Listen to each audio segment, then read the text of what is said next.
Good afternoon, members of the Transportation and Telecommunications Committee. My name is Katie Wilson, K-A-T-I-E-W-I-L-S-O-N, and I'm testifying on behalf of the Associated General Contractors of America, Nebraska chapter in support of LB 166. AGC is a trade association of heavy highway contractors who perform highway, bridge, and municipal utility infrastructure work across the state of Nebraska. AGC has long been supportive of innovation in the construction industry. This includes new ways of delivering projects to Nebraskans. But new methods should always be transparent and good stewards of taxpayer dollars, which is why we worked with Senator Bostelman to introduce this bill. Since my time in the construction industry, which is over 30 years now, all highway and bridge jobs were let the same way. The Department of Transportation would design the job and then seek bids from contractors, called the Nebraska Highway Letting. The lowest bidder won the job. This is called design, bid, build. Over the past 10 years or so, we have seen the introduction of other methods of project delivery, including design build, construction manager general contractor, also known as CMGC, and others. These methods look at other factors besides costs when selecting the contractor to build the project. AGC is supportive of the use of these alternative delivery methods when used for the right project. However, AGC believes the state and taxpayers would be best served if the selection criteria used by the department included looking at whether a contractor has a history delivering projects at a reasonable cost, or whether a contractor wins a bid but is unable to deliver the job at the cost it was quoted at. LB 166 requires the DOT to include this review of a contractor's costs in the design build, CMGC, and public-private partnership methods of project delivery, and requires the department to give it a weight of 50% when it scores proposals. AGC understands that this requirement is not widely adopted by other states. Alternative delivery is still very new in Nebraska and somewhat new across the country as it relates to the horizontal construction industry. We look forward to innovating in this way as we balance the good that alternative delivery can bring in terms of efficiency and speed with the protections to the taxpayer that the design, bid, build process has always provided. Since the introduction of LB 166, we have been in contact with the Department of Transportation, and we have agreed to form a joint task force with them to work through the implementation of alternative delivery, which will include discussions on how to implement costs in the selection criteria. We look forward to reporting the results of that task force to you in the future. Thank you, and I'd be happy to answer any questions you might have. Questions from the committee? Senator Brandt. Thank you, Vice Chair Moser. Thank you, Ms. Wilson, for your testimony today. A couple of questions. How do we ensure with only one bidder, the state of Nebraska is getting a good deal? And I guess I've got a little bit of trepidation when I think back to what happened with St. Francis on the HHS side. And I do not want to see that same situation happen on the side of contracting and roads. What's your opinion? Well, you'd think my members would like to see one bidder, correct? But that's not always the best. So we have seen one bidder a lot of times in some of the projects lately in the last few years with just more work, and other states have money too. But we support competition. We want more than one bidder. We think it's the best way to deliver the program. So I think all in all, alternative delivery is not necessarily going to give you one bidder. We hope it will bring you more, especially if we open up and include that cost as a factor, because it will allow more of my members to participate. And if we would limit it, I think you're going to be limiting the number of bidders. So when you say it would bring more in, so size would not be a factor with this. If you're a big contractor like a Hawkins, and then you've got Decay Contracting over here that wants to get into this, do they have an equal shot underneath this formula? Yeah, I mean, that's kind of what we're looking at. So you can use alternative delivery on $10 million jobs. You can use it on half $1 billion jobs. So it just depends on, the right project. Obviously, you are not going to get a number of bidders if it's a large project, especially if they're Nebraska contractors. I have 74 contractor members. Right now, I probably have 7 that have a history of delivering projects in an alternative way. If we would allow, other criteria instead of just your history of doing this type of work, it would open it up to more of my members and non-members that could participate. So you don't see anything in the statute if we pass this that would box us into a corner as a state, make us do something that would be anti-competitive? No, I think it would be better. I think it would be I offer appreciate it. more competition. Thank you. Senator Decay. Thank you, Senator Mosher. With this, you alluded to Nebraska contractors. I know dollars are dollars, so is part of the criteria trying to keep Nebraska dollars in Nebraska by using Nebraska contractors, or is it fair game to go outside of? That's not really our intent. We've always been a believer in anybody bidding. We're not a supporter of set-asides for Nebraska contractors because my members work in other states too, so. Did I hear you right that you said there's like 7 big contracting companies in the state of Nebraska? Well, AGC has members from other states that do work in Nebraska. Right. They may have offices here, but they do build here. Keywood's a huge company. They're a member of mine, and they definitely can do any kind of alternative delivery. Hawkins is just starting to get into it, but I've got a number of other members that, they need to learn. They need to learn how it works, and they would obviously want to participate. Thank you. How about the use of bid bonds? Are those used in these alternative delivery systems? I would suppose so. Yep. So when Senator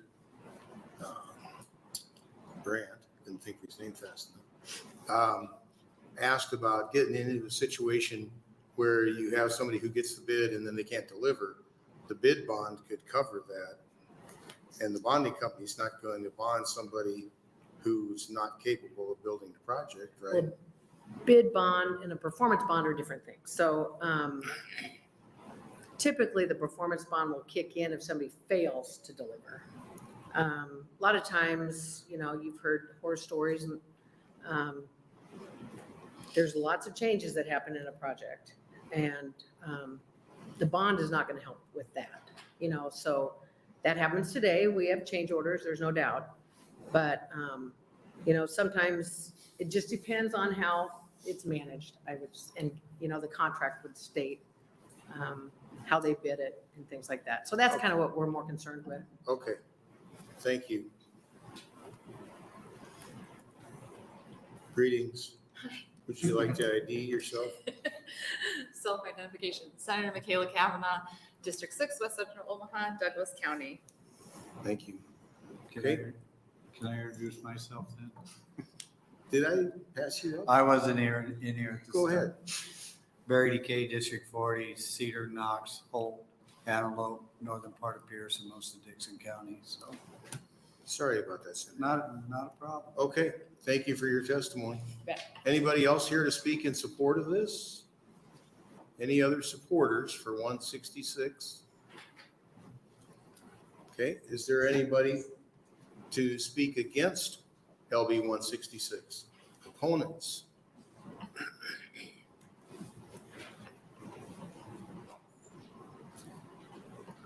Greetings, welcome. Greetings. Good afternoon, members of the Transportation and Telecommunications Committee. My name is Vicki Kramer, VICKIKRAMER, and I'm the Director of the Nebraska Department of Transportation. And I'm here to testify in opposition to LB 166. LB 166 creates a cost-related requirement of historic reasonableness for 2 of the 4 alternative delivery methods of construction, which NDOT is authorized to use under the Transportation Innovation Act. Under the bill, this requirement would be weighted at 50% when NDOT is deciding which bidder to award a contract to for alternative delivery projects. NDOT has several concerns with these requirements and believes LB 166, as proposed, will diminish our ability to use the alternative delivery methods and ultimately slow our delivery of projects. The Transportation Innovation Act, originally passed in 2016, contained 2 alternative delivery methods: design, build, and construction manager general contractor, known as CMGC.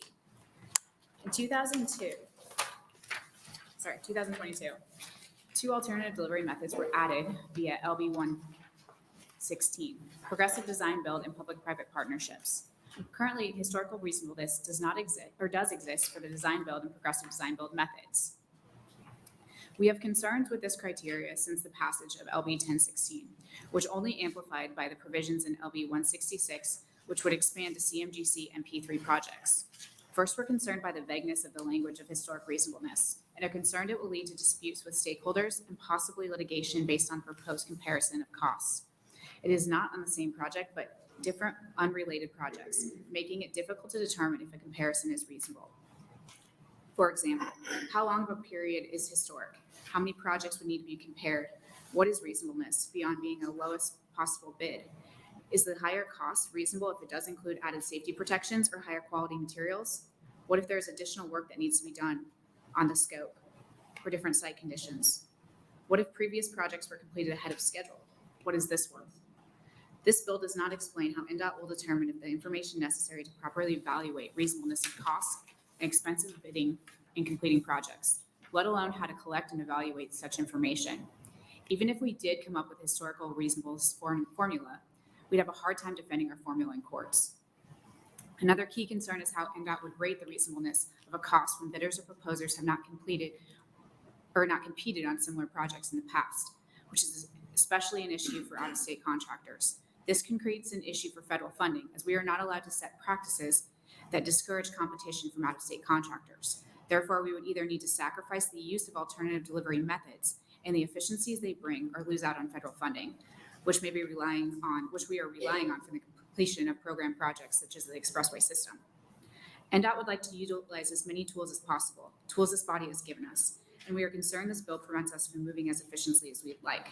Ultimately, to make use of the millions of dollars we are eligible to receive from the federal government under the bipartisan infrastructure law, we need to employ contractors from out of state. We do not need to discourage this work from being done or leave money on the table that may benefit Nebraska. In working with Senator Bostelman and the Nebraska Association of General Contractors, NDOT has determined it's in everyone's best interest to form a task force on project innovation and delivery with the AGC, the American Council on Engineering Companies, and the Federal Highway Administration. Thank you for your time. I'd be happy to answer any questions. Okay, questions from the committee?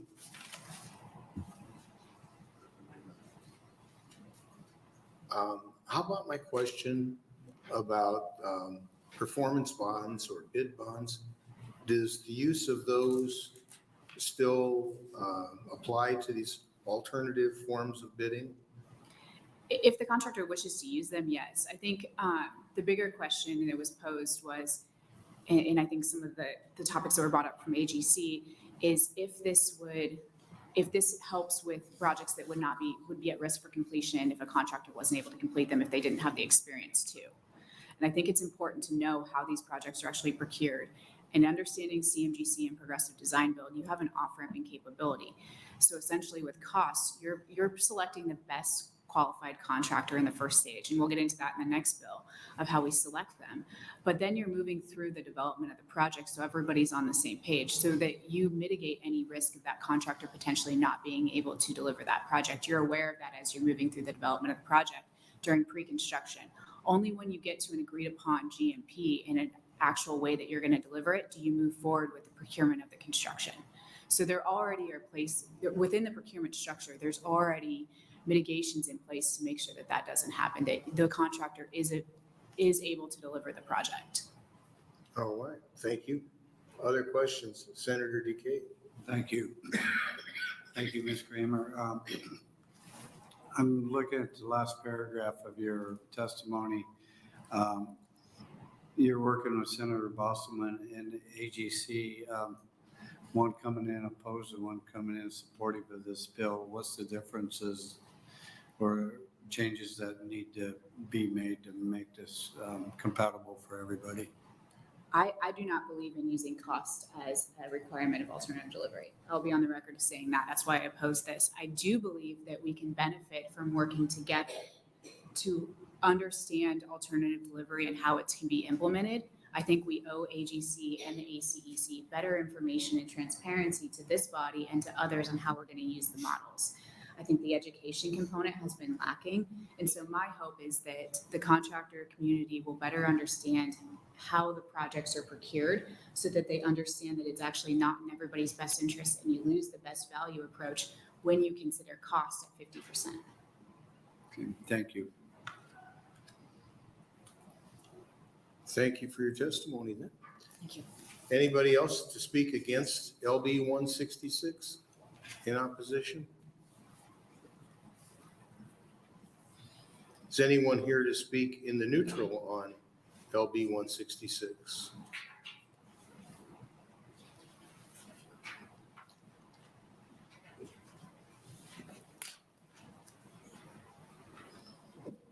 Welcome. Good afternoon, Senator Mosier, members of the Transportation and Telecommunications Committee. My name is John Cannon, Joncannon. I'm the Executive Director of NACO, here to testify in a neutral capacity on LB 166. I am by far not the expert on any of these projects, but what I can tell you is that the Transportation Innovation Act has been popular with our folks, the highway superintendents and engineers. We certainly like the fact that this program is available to us. We like the results that we've had. We support certainly the concepts that are contained in this bill. However, we don't want to mess with a good thing and kill the goose that's laying the golden egg. So, certainly we would support a study that was going to be done, and it sounds like that's being brokered here. And so with that, I'm happy to take any questions you might have. Okay, questions from the committee? Okay. Oh, I'm sorry, Senator Brandt. Thank you, Vice Chair Moser. Thank you, Mr. Cannon, for your testimony. How do you see this affecting your counties? If the bill is written or the results of a study? Either. Well, the bill is written. I think the concerns that were raised by Ms. Kramer are certainly well-founded. There would be questions as to what constitutes reasonable. And that's, as a member of the Bar Association, we love those sorts of things because that means that lawyers are going to get paid to represent either side. When it comes to any of the definitions of the terms, those are certainly things that probably need to be figured out, I think, with a little bit more alacrity.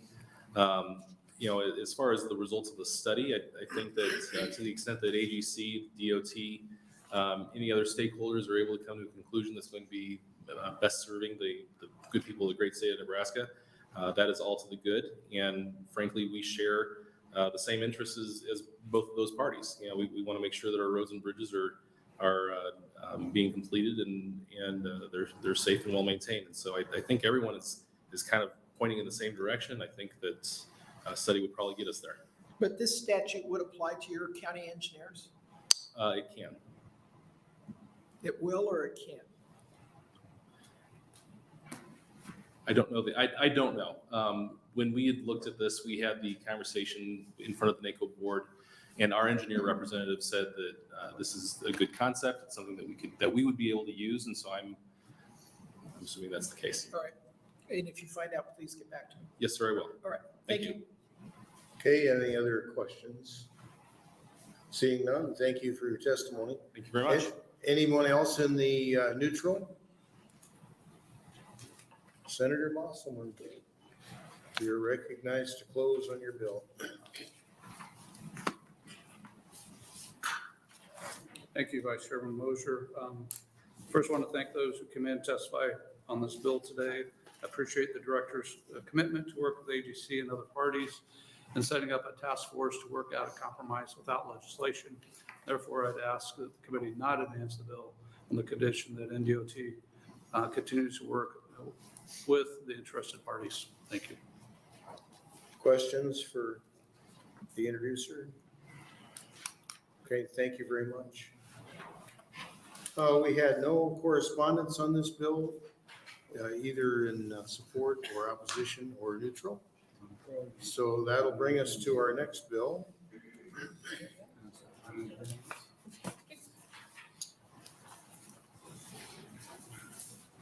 LB 226, Senator Brandt. Good afternoon, Vice Chair Moser, and members of the Transportation and Telecommunications Committee. I am Senator Tom Brandt, T-O-M-B-R-A-N-D-T. I represent Legislative District 32, Fillmore, Thayer, Jefferson, Salina, and southwestern Lancaster counties. Today I'm bringing LB 226 on behalf of the Nebraska Department of Transportation. LB 226 would first streamline the construction manager general contract process. Currently, it is a two-step process. 1, solicit a request for qualifications, RFQ. Then they must wait 30-plus days for responses. 2, after they receive their qualified contractors, they have to send out a request for proposal, RFP. This takes another 30-plus days to wait for responses. This bill would make the two-step process into a one-step process by allowing NDOT to send out a RFP, which will also include the contractor's qualifications. The second part of this bill would allow NDOT to enter into unsolicited proposals. This would mean a private entity could come to NDOT with an idea that benefits both parties. And NDOT could evaluate those proposals to determine if there is merit to the proposal and if there are any competing firms. As I mentioned before, we brought this bill on behalf of NDOT, and they will follow me, and following me in testimony will be Director Kramer, who can go into more detail. And with that, I would answer any questions. Senator Frederickson. Thank you, Vice Chair Mosier. Thank you, Senator Brandt, for bringing this bill. I'm certainly a proponent and a fan of anything that can kind of streamline a process and make it more efficient. As I just kind of reading this and listening to your, I don't even know if this is would even be a valid argument, but I could see some pushback potentially being, would this maybe eliminate an opportunity for transparency or anything? Do you have any thoughts on that? I think Director Kramer has some experience in that area. Sure. And I would let her answer that question. Save for her. Thank you. Okay, any other questions? Thank you, Senator. Anybody here to speak in support of this bill?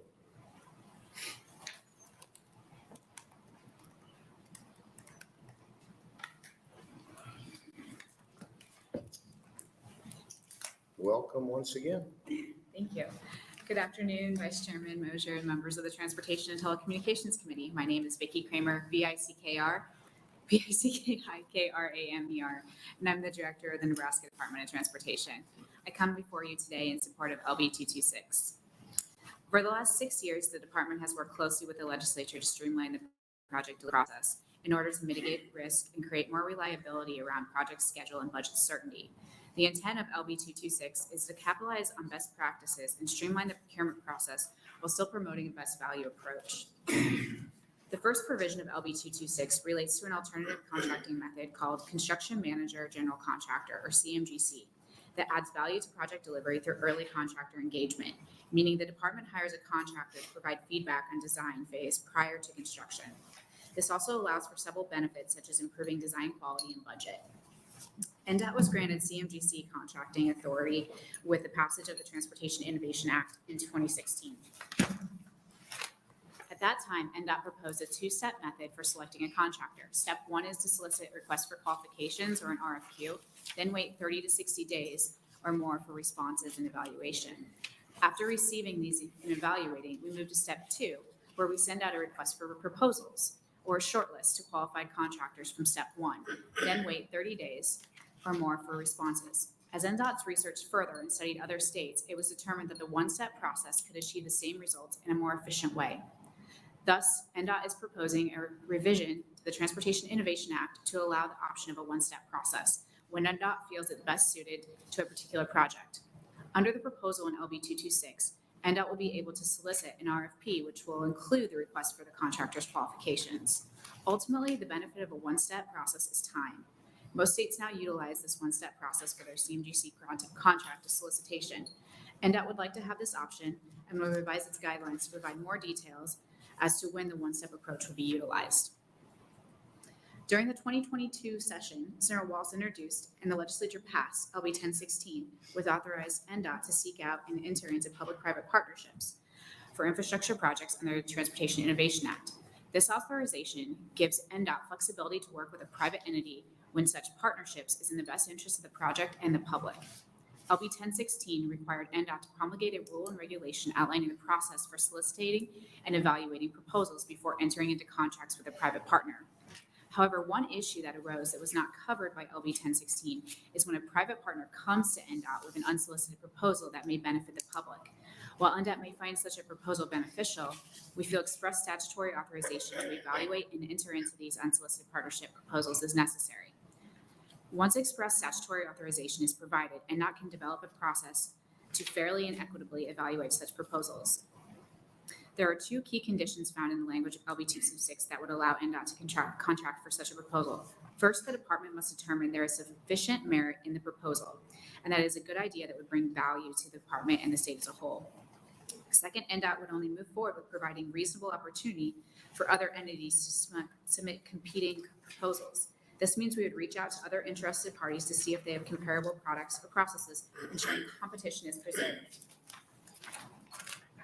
The intent of this bill is not intended to use the unsolicited proposal process when the primary purpose of the proposal is minor maintenance, restoration, rehabilitation, resurfacing, construction, or reconstruction of bridges and highways.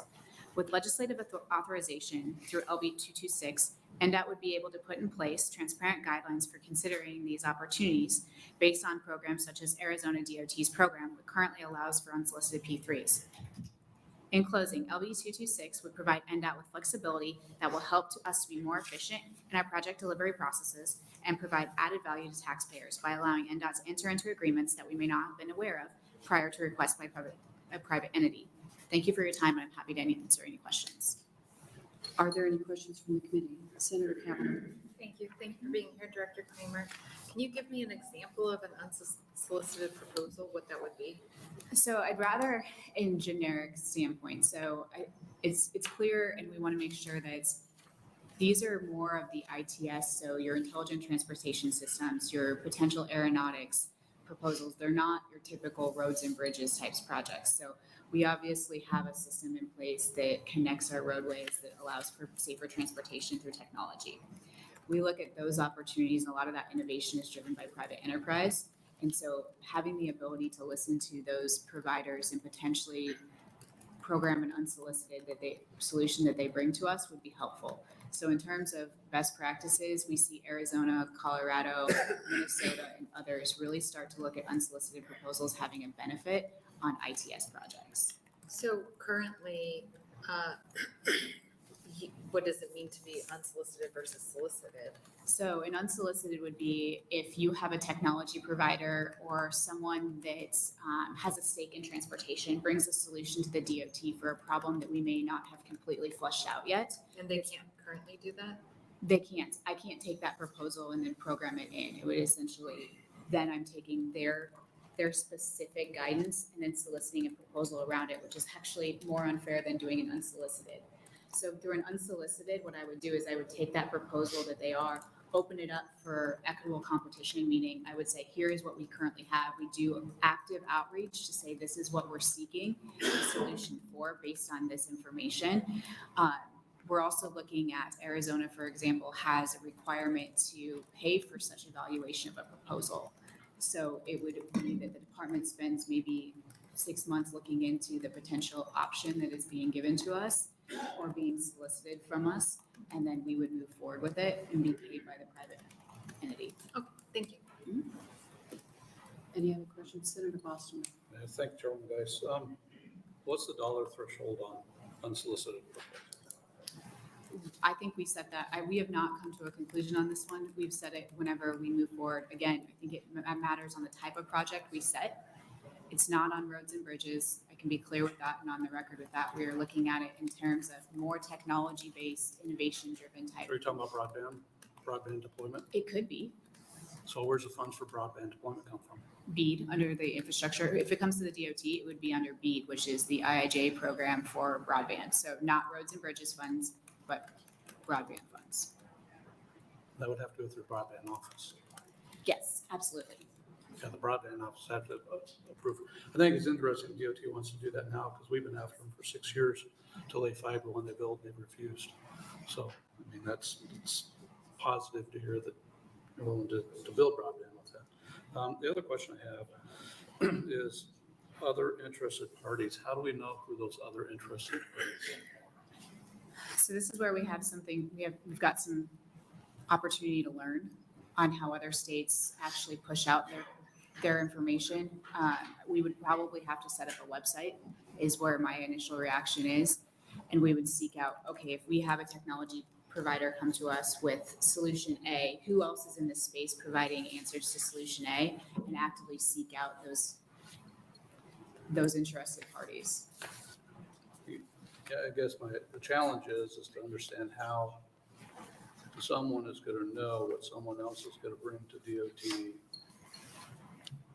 That's not being requested by DOT to be done, and then to be able to provide information out for, I call it request for proposals or competition on an unsolicited project, that the person who brought the project to you already has the costs and everything figured out. So, yes, I would say that this concern is being talked about more and more in the community, and given the fact that technology is creating such a unique place in transportation, having such an impact going forward, we're going to have to sort through these things. And in my opinion, when you're looking at the type of innovation, you have several states leading the way because they're much more innovative in looking at these technology providers and what kind of solutions that they can provide. They have established relationships. Right now, if one of those providers is referred to us by another state and brings us a solution, if I draft an RFP around that, I've broken our rules. So what I need to do is be able to have the ability to do an unsolicited, to capitalize off of that innovation that's rippling through other states and that partnership we've created, so we can start moving forward and actually be at the forefront of some of this innovation on technology that only makes the road safer. Okay, thank you. Any other questions? I do not see any. Thank you for your testimony. Are there any other proponents for LB 226? Any proponents? Are there any opponents for LB 226?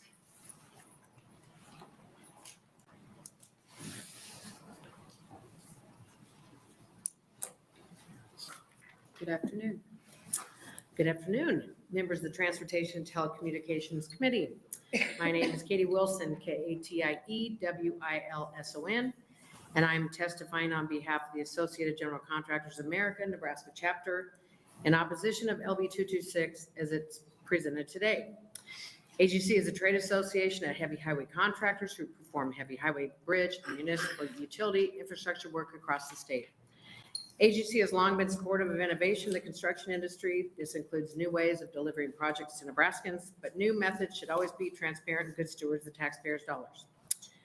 AGC is supportive of Section 1 of the bill, which combines the qualifications and proposal steps of the Construction Manager General Contractor, or CMGC, selection process. Contractors can spend considerable time preparing submissions for alternative delivery projects. Combining these steps is more efficient for all parties involved and does not hinder transparency or accountability to the taxpayer. AGC does have concerns about Section 2 as introduced, therefore why we are opposed. Our understanding is that the department is seeking this language in case there are services outside its highway and bridge building program that it may need to obtain in the future. We think that makes sense for those ancillary services. We do not think contractors should be able to provide the department an unsolicited proposal to build a highway or a bridge. We have been in discussions with Senator Brandt and the DOT to amend language which would not allow the use of an unsolicited proposal for minor maintenance, restoration, rehabilitation, resurfacing, construction, or reconstruction of bridges and highways. The state and taxpayers are far better served when all contractors have an opportunity to bid on work. Thank you, and if you have any questions, I'll try to answer them. Are there any questions in the committee? Yes, Senator Bostelman. Thank you, term guys. I guess my question comes down to costs. For the unsolicited, it seems to me there's got to be a threshold. Is there something already out there? I mean, it's 100 million, $500,000. Well, I think we have that in statute now where you can work directly with the state and the counties, I think, on some smaller items, but, for bridges and roads, we want to bid it. We want it bid out. And I think it's, $500,000 or $1 million would make sense. But I think we'd have to check into that, but there might be that limit now where they can go direct. But They're not minor projects. Then, it'd be maintenance type stuff, I think is where they can go outside of the monthly bid process. Okay, thank you. I have a question.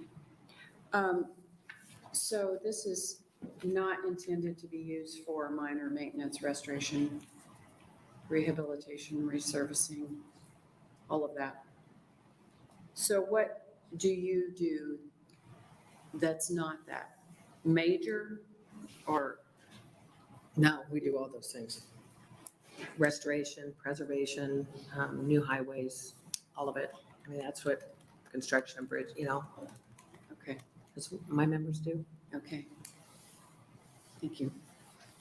Any other questions from the committee? I don't see any. Thank you. Any other opposition testimony for LB 226? Is there anyone who wishes to speak in the neutral capacity? Senator Brandt, you are welcome to come and close, and while you do, I did receive 2 letters, the committee did, and they were both in opposition. Well, it looks like we'll have to meet, get all the parties together and work on an amendment. That's, as the committee probably sees it much the same way. Are there any questions from the committee? Thank you for your bill. With that, we will move on to LB 564. Senator Dorn.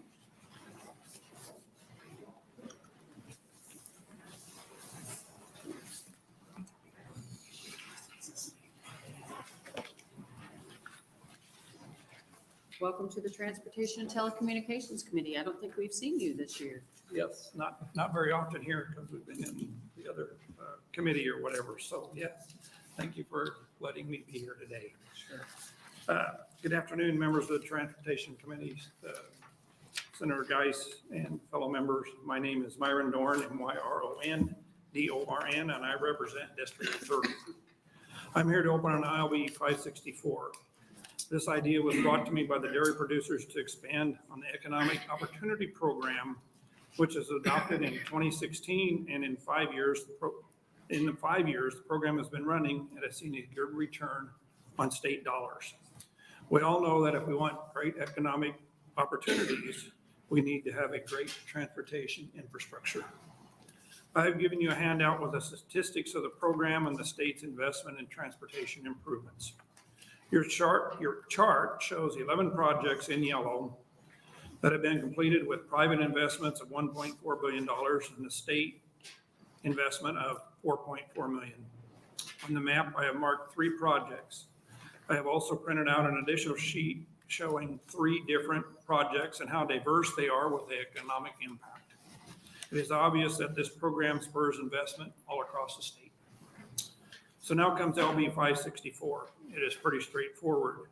The bill expands this program to allow the transportation improvement funding to include agriculture and livestock production operations. This fund is currently capped at $20 million. The bill would increase the maximum amount available to $40 million. Representatives of the dairy industry will speak to this. But there are dairy operations that would like to come to Nebraska, but they need paved roads to move their product safely and efficiently, as do other ag operations. With that, I would be glad to answer any questions. Thank you for your testimony. Are there any questions from the committee? Senator Bostelman. So are we just talking about paved roads, or are we talking about, and maybe or just gravel roads that are improved to handle the traffic? The dairy, Chris McKay with the dairy can talk more about that. Part of this is where some of these dairies want to relocate. They're basically on dirt roads or that type of facilities.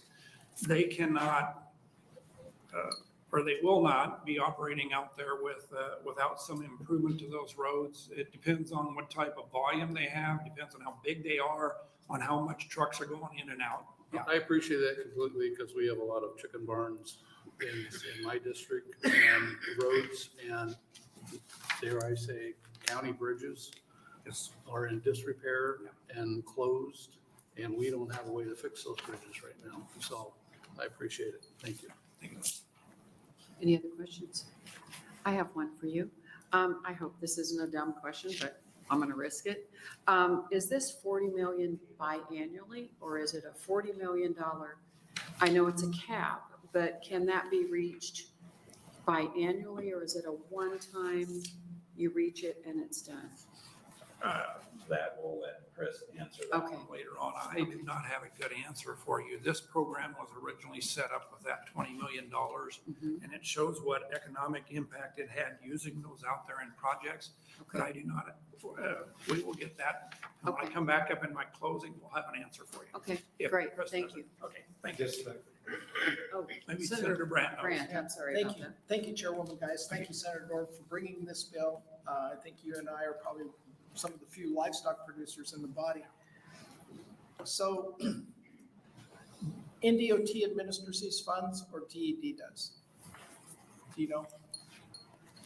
I'm pretty sure it goes through NDOT, but I don't have a good answer for And you. they're the ones that would score these projects. So Gage County would, let's say you've got chicken houses. And so then you serve on the county board as somebody comes in and wants to build $100 million worth of chicken houses. Then they would go through the county board, and the county board then would request these. Is that how this would work? They would still have to apply to the state agency to get these grants and see if they meet the requirements. The county would or the individual would? What I'm saying, the project or the Current, well, okay, I'll back up. I don't know if it's Department of Transportation. I think it's Department of Economic Development, because they have to go and apply to them to meet the criteria to qualify for these grants. And maybe people behind me are shaking their head yes or no. Because without these entities, without these businesses qualifying for and showing the economic development that they will have, they will not be able to get the grant.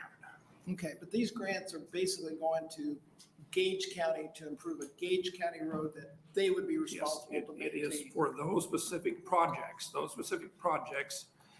This program came about so that as businesses or entities or, you know, maybe a steel company in somewhere would come into the state. Now they have a road that also needs to be brought up to, I call it specs, or to be able to use it. That's what this program Right. came about. When you look at your handout, we had that 1 mile of monolith road at $1.2 million. Yes. So that was underneath this Yes, program. that was underneath this program. You know about the monolith plant down there and what they had to do there. To me, they would have had to go through the economic development part of this project to get that approved and get that funding for this. But what that does is you can see on these last 3 projects here, what it spurs in economic development in those areas and what comes about a lot of times, because the last thing to hold up a project is the road going into that business or the condition of the road, or it's not able to uphold, or, you know, what is all going to be used there. Because Monolith is going to have a tremendous amount of traffic coming into that project in the future years. And this road that they asked for the county, I think the county, if I remember right, gave part of the money for that road also, but also economic development did so that this project could be completed. Because that was one of the, as we've been down there to visit, that was one of the criteria that needed to be done so that Monolith could keep moving forward. But this is a nice tool for you as a past county commissioner to tell those companies that, yes, we can. Yes. If you apply for the grant and you get this grant because of the economic activity you're going to get, now that can help the county upgrade that road to meet the criteria that's needed because of the volume of business that road's going to have. All right, thank you. Yes, Senator Decay. Thank you, Senator Geist. Thank you, Senator Dorn, for being here today. This might be a question for you or for one of the testifiers coming up.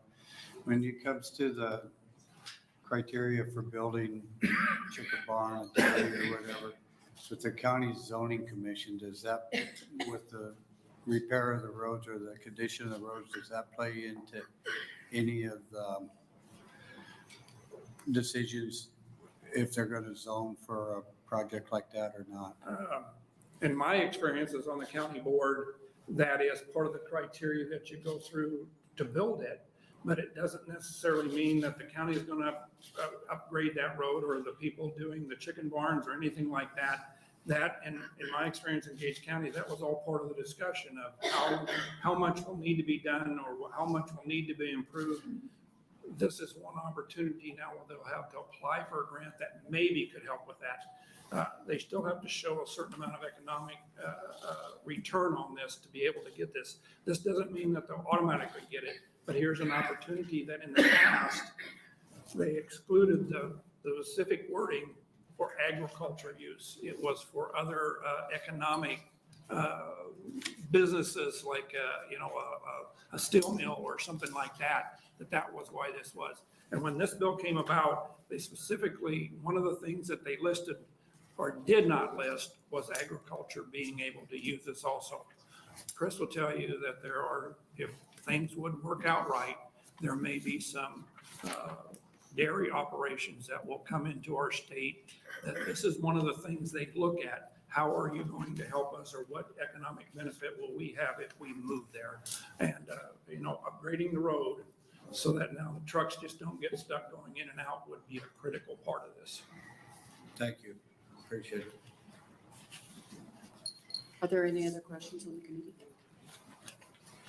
I don't see any. Do you plan to stick around to close? Yes, we do, Okay. because we'll have an answer for you on Oh, that. great. Okay, thank you.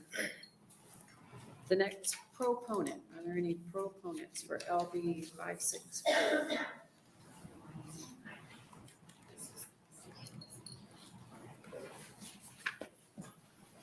Good afternoon. Good afternoon, ma'am.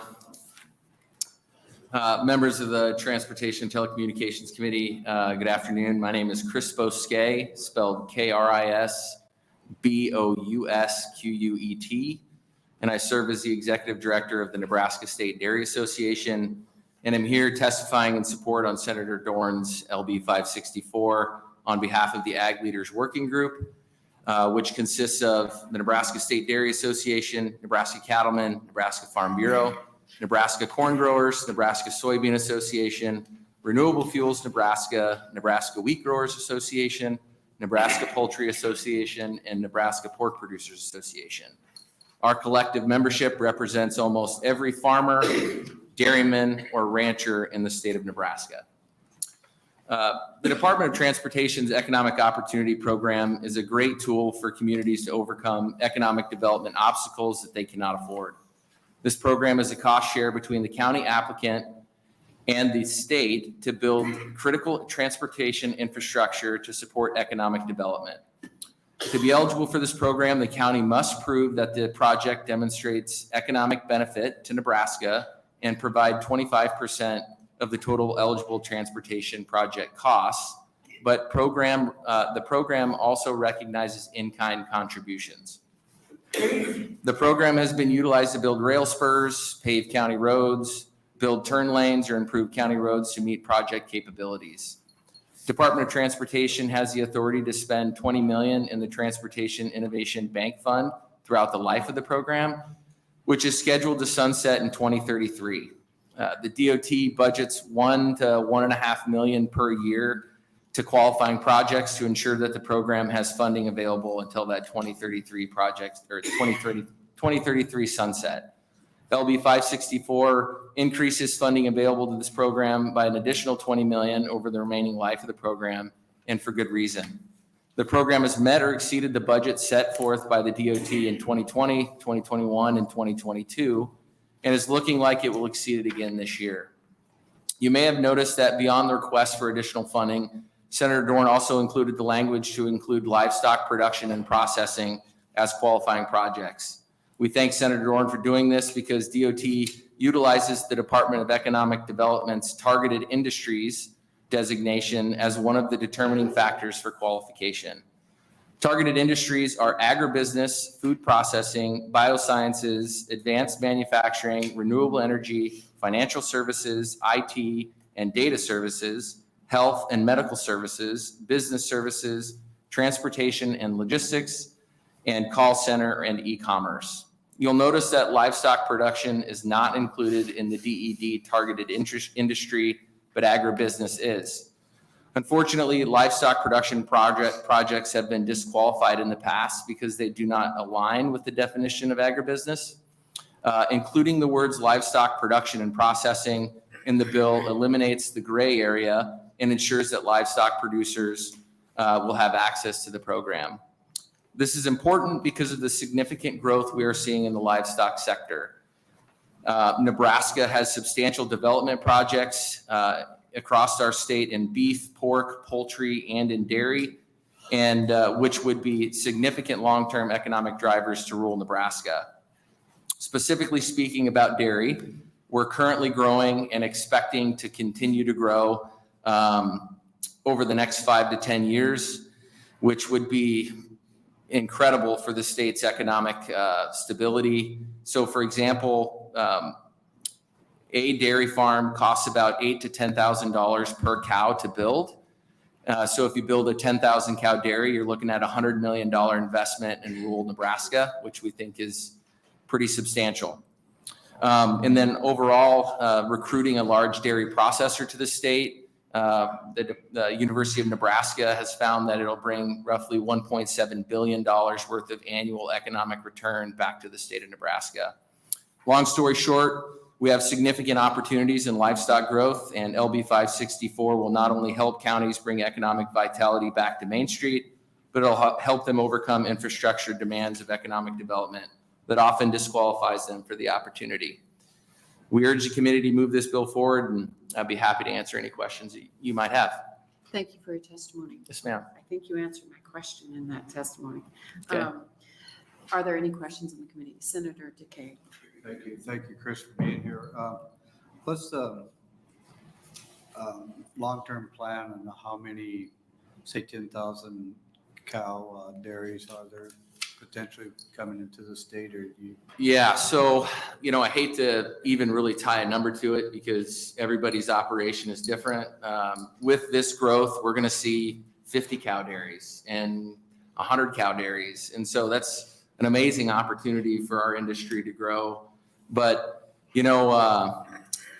we're going to need, if we're expected to grow on the clip that we're looking at, we're probably going to need roughly 100,000 cows, 150,000 cows to support a new dairy processing plant. So, you can do the math. If you want to break it down into 10,000 cow dairies, that's 15 of them. So there's. Is there the interest to bring those many dairies into the state to utilize this program plus a facility for milk processing? Yeah, when you look at growth in the livestock sector, not really just singling out dairy, but livestock sector in general.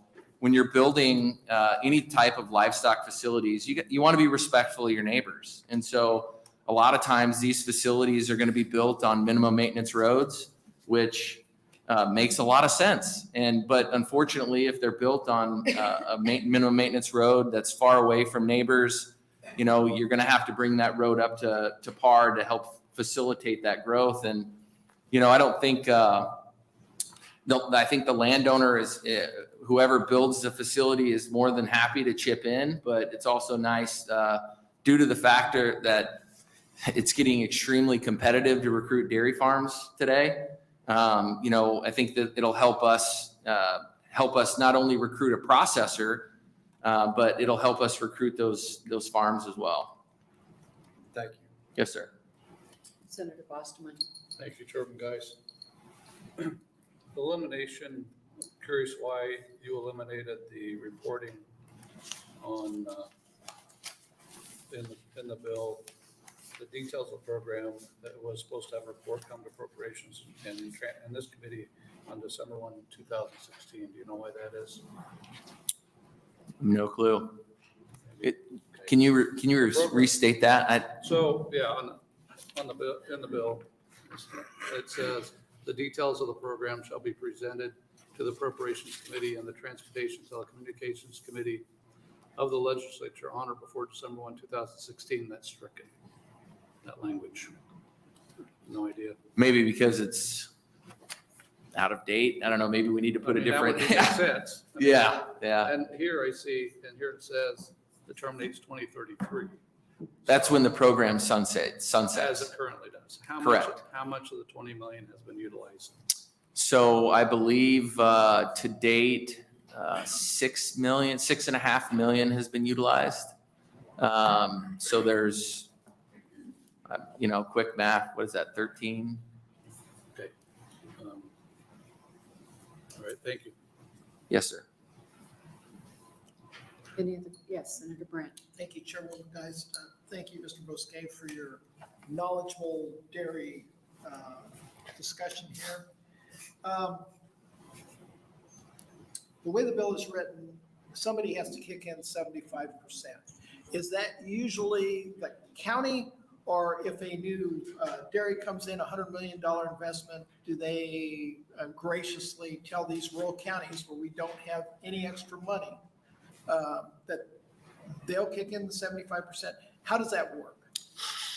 Yeah, so it is a cost share. So I think, now I could be wrong, but I think the investor in the county and the DOT in this program would kind of commingle their resources to help improve the roads.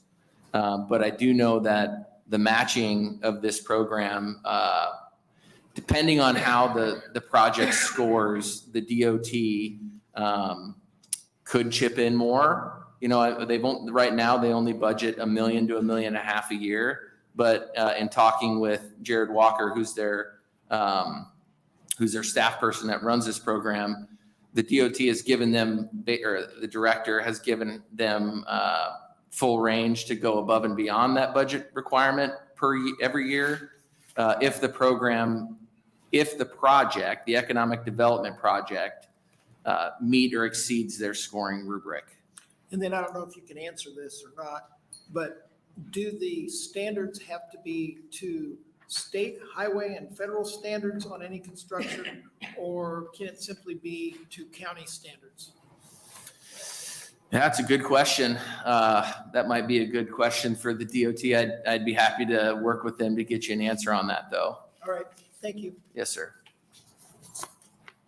Yes, Senator. Real Day. quick on a follow-up. So if you're going to be paving these roads, building them up and stuff, how does that work at a timeline? So if you're building on a minimum maintenance road, a couple miles of pavement, whatever, so that it works, you try to schedule that around when there's going to be a paving company or a plant set up close to you so that they don't have to come in and set up just for a 2-mile stretch, or how's that work? Yeah, I mean, that's kind of up to the county how they want to handle it. But, you know, I don't want to make a case that a dairy farm has to have a paved road. I mean, as long as they have a good road, that's all that matters to them.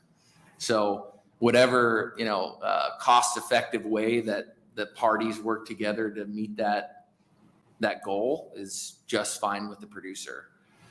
Right, thank you. Yes, sir. Any other questions on the committee? Thank you for your testimony. Thank you, ma'am. Any other proponents? Proponents?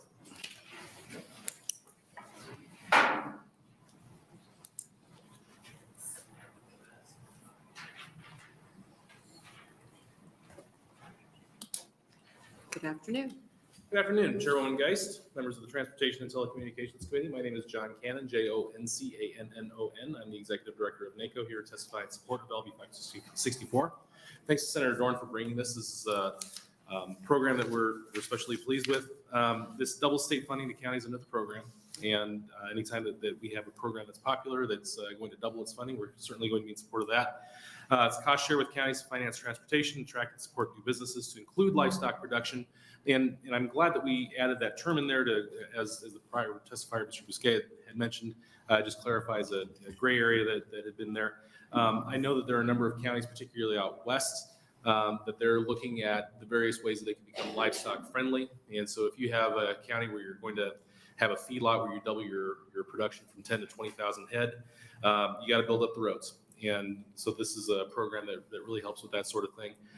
My understanding is that the county, or at least the projects that I'm familiar with, the county was the applicant for those. And so typically what you have is either the highway engineer, or I'm sorry, the highway superintendent or the highway engineer is going to get all that information together. They'll work with DOT, they'll get it approved by the board, and then they submit their application. I'm happy to take any questions you might have. Sure, thank you for your testimony. Any questions from the committee? I don't see any. Thank you very much. Today. Thank you very much. Any other proponents? Any proponents? Are there any opponents for LB 564? Anyone who wishes to testify in the neutral capacity? Seeing none, Senator Dorn, you're welcome to close. Thank you. We'll come back up and just try to answer some of the questions. I think yours was answered. Yes, it This was. is a one-time funding or whatever, and then it runs out after a certain time. But Senator Bostelman's question, I think you had the green sheet, that bill and why that part was crossed out, referring to 2016. That the bill drafters did that because that when we visited with the NDOT back here, they said that's no longer a requirement that be done. Yeah. Right. So, yes. Okay. Thank you.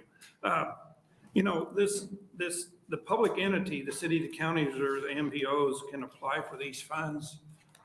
This has to be a certain type project. This isn't just somebody builds, one chicken barn in a certain spot.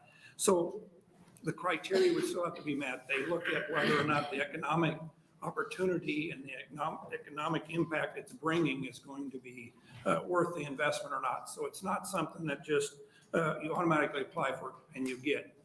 One of the things that in the rural areas we're not able to do is that the cities are able to do is called a TIP project. When the ethanol plant went in down at Adams, a mile and a half outside of town, and they actually had to bring that then into the cities. They had to annex that into the city so that they could have a TIP project to build the road, mile and a half road into that facility. At that time, I wondered too, why did they need a cement road versus a gravel road? That gravel road would be beat up so bad it wouldn't be fun. We have 400 semis a day going in and out there. With the cement road that TIP project was able to do at that time, it is still in real good condition today. So some of it is cost savings in that. One of the things generally you don't have that opportunity in rural areas is, I call it to jump that TIP and include that in there, so you can't do that. This is one opportunity maybe for some of these projects to also look at and use, because right now today, ag was specifically excluded. So we're hoping to get that in there. Thank you. Are there any questions on the committee? I don't see any. Thank you. You did a good job explaining it. That will close the hearing on LB 564, and we will open now on LB 600 with Senator Lippincott.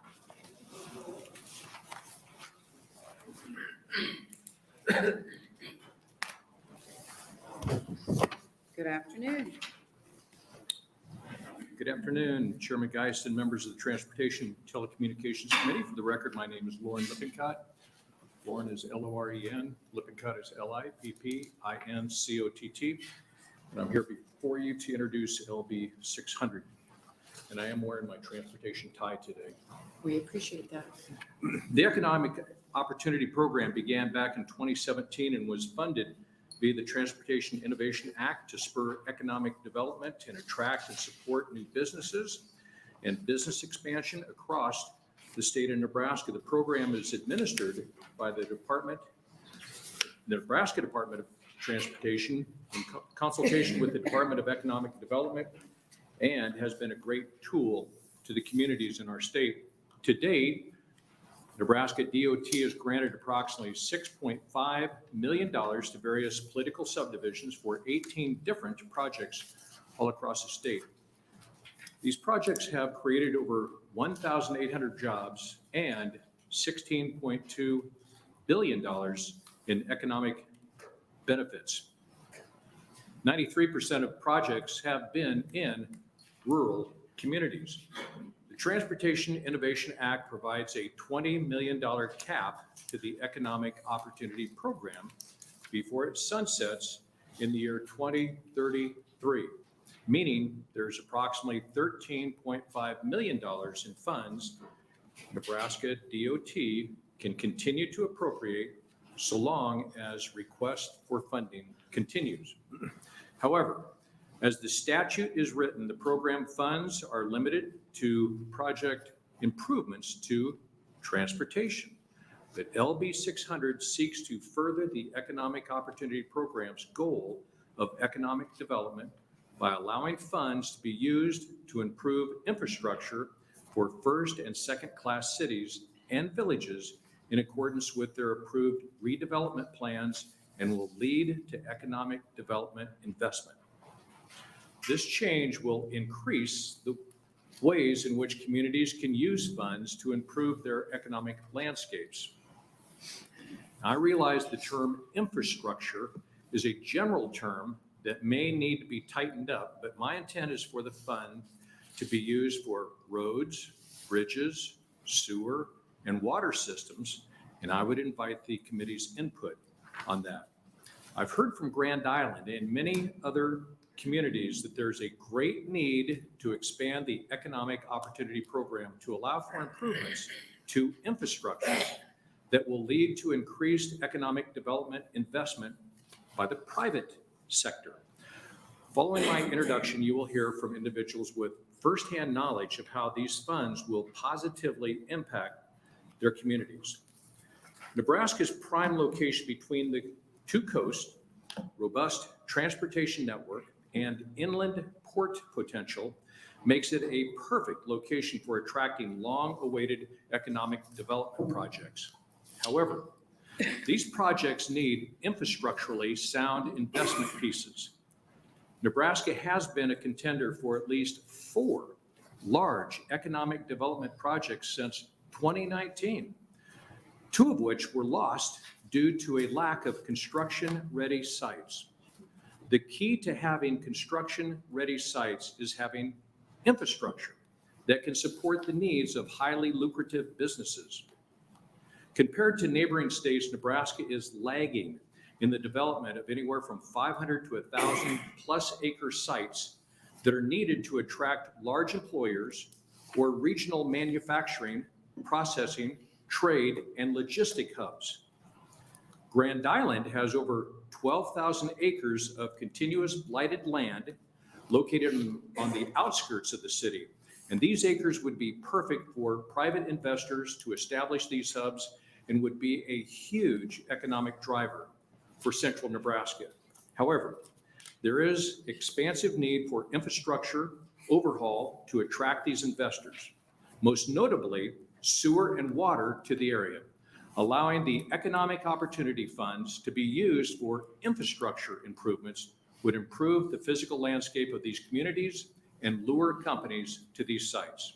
To put it in perspective, a BMW facility that considered Nebraska as a site in 1992 has generated more than $16 billion, with a B, billion dollars in economic impact annually, and 30,000 jobs in South Carolina.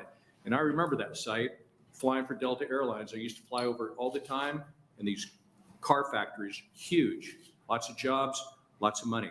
Nebraska did not have the sites or infrastructure readily available in 1992, and we, as a state, are still failing potential investors, both within and outside the state, by limiting the use of these funds to transportation improvements alone. I see LB 600 as a tool in the economic development toolbox communities across the state can use to leverage and attract private business and drive economic growth. I appreciate the committee's time and attention. I'm open to working with the committee and the Department of Transportation if we need to make any changes to the bill. Thank you. Thank you very much. Are there questions on the committee? Yes, Senator Decay. Thank you. Thank you, Senator Lippincott.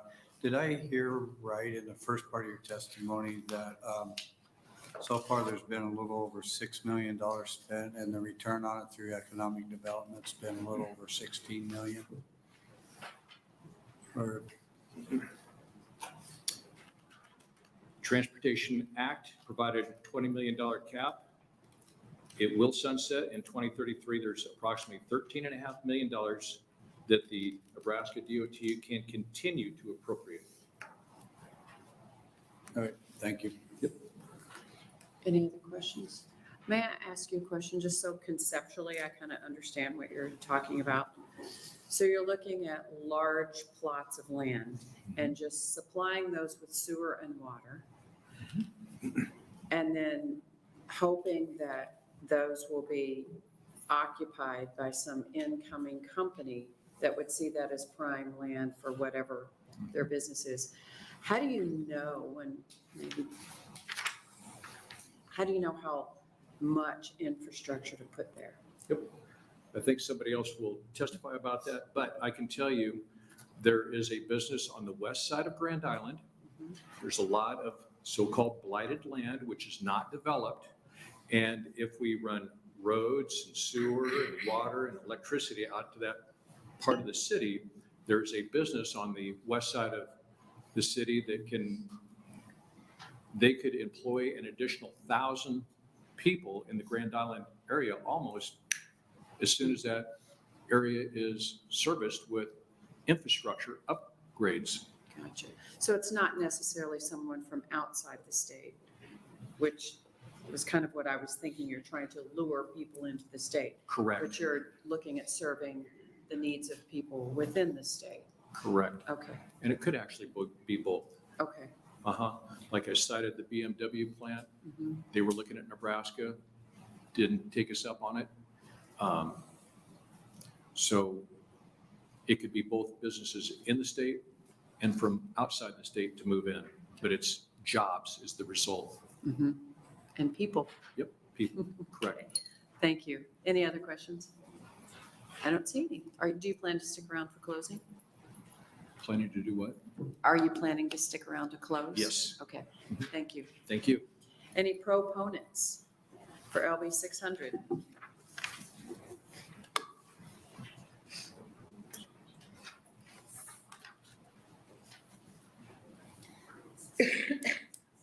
Welcome.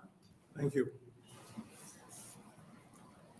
Thank you, Chairman Geist, and good afternoon, members of the Transportation and Telecommunications Committee. For the record, my name is Merv Riepe, that's M-E-R-V-R-I-E-P-E. I represent District 12, which consists of Southwest, part of Omaha, and the city of Ralston. I am here today in support of LB 600 and thank Senator Lippincott for introducing this bill. LB 600, by adding the eligibility of infrastructure improvements for cities of the first and second class, such as Ralston, whom I represent, would greatly enhance the appeal for redevelopment projects. We have seen how the Economic Development Opportunity Program has benefited the areas of which projects have been completed, creating jobs and creating statewide economic benefit, projecting in the program's sixth year, as noted by Senator Lippincott, up to $16.2 billion. Some people around this table know that I'm a fiscal hawk, so I do want to add that the Nebraska Department of Economic Development has indicated no fiscal impact from LB 600. Also, the Nebraska Department of Transportation has stated a minimal fiscal impact. And I'm not sure what they mean by minimal, but that is their statement. I believe the great community of Ralston could benefit from participating in the Economic Opportunity Program by joining the cities and villages who have used those grant funds. We encourage population growth, new industries, encourage and stimulate the growth of quality jobs, and strengthen permanent investment in our communities.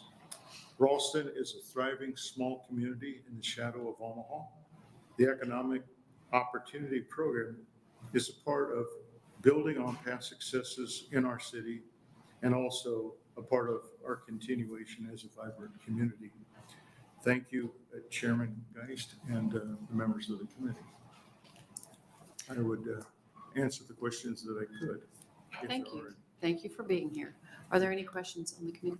Senator Kavanaugh. Thank you. I'd just like to say from one fiscal hawk to another that I appreciate your fiscal restraint. Well, thank you. Thanks for coming. I'm proud that you've come along as a fiscal hawk. Well, I think we've come along together. Yes, yes, we have. Thank you.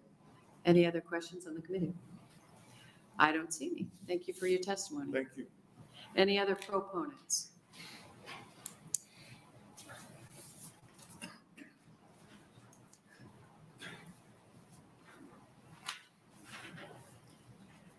Good afternoon. Chairwoman Geist, members of the Transportation and Telecommunications Committee. My name is Matt Spencer, M-A-T-T-S-P-E-N-C-E-R. I'm the Compliance Director for Hornady Manufacturing Company in Grand Island. Here to speak in support of LB 600 as it relates to investments in infrastructure improvements for cities and villages in Nebraska. Hornady Manufacturing Company was founded in 1949 in a rented garage on 3rd Street in Grand Island.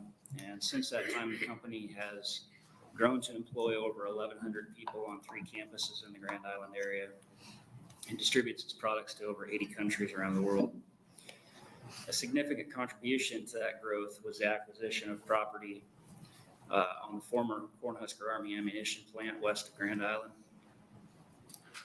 The property was purchased from the Grand Island Economic Development Corporation in 2011. And since that time, Hornady has extensively developed the site, investing nearly $70 million in manufacturing facilities, warehousing, natural gas service, communications infrastructure, potable water systems, and wastewater infrastructure. That site alone now employs over 600 Nebraskans, and the company has plans to expand further at that location. Unfortunately, despite the significant investment that Hornady has made in potable water and wastewater infrastructure on that property, including 6 wells and 5 wastewater lagoons, we're at the point where the land area occupied by wastewater infrastructure limits our ability to expand further. Expansion plans, which are already in the design and development stages, would require 3 more lagoons and 2 more wells, and would essentially cap any further growth of the site. Construction of municipal sewer and water infrastructure, which would be possible through funding such as that provided by LB 600, would enable Hornady to reclaim at least 20 acres of land, which could then be utilized for expanded manufacturing activities and new jobs.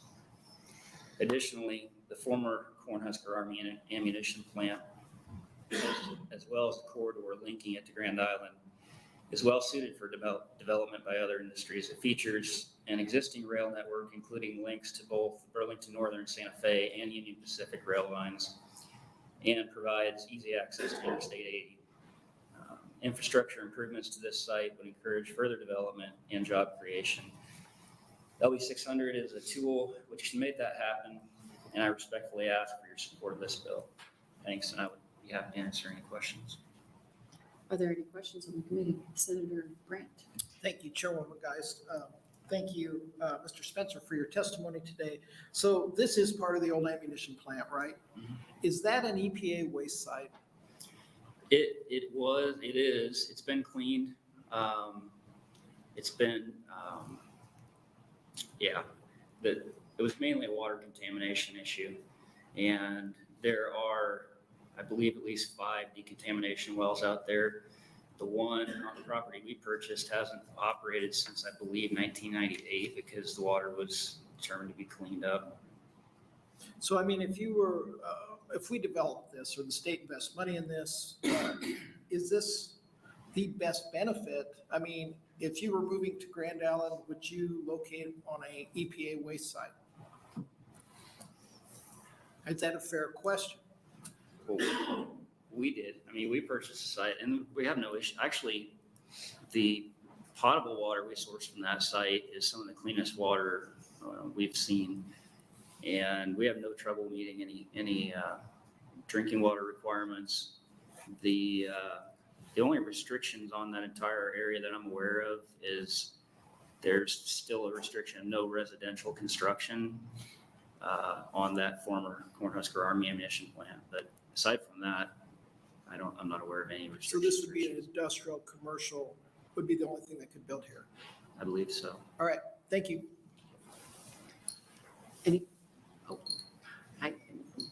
No questions, okay. Is there any other proponent? That's all right.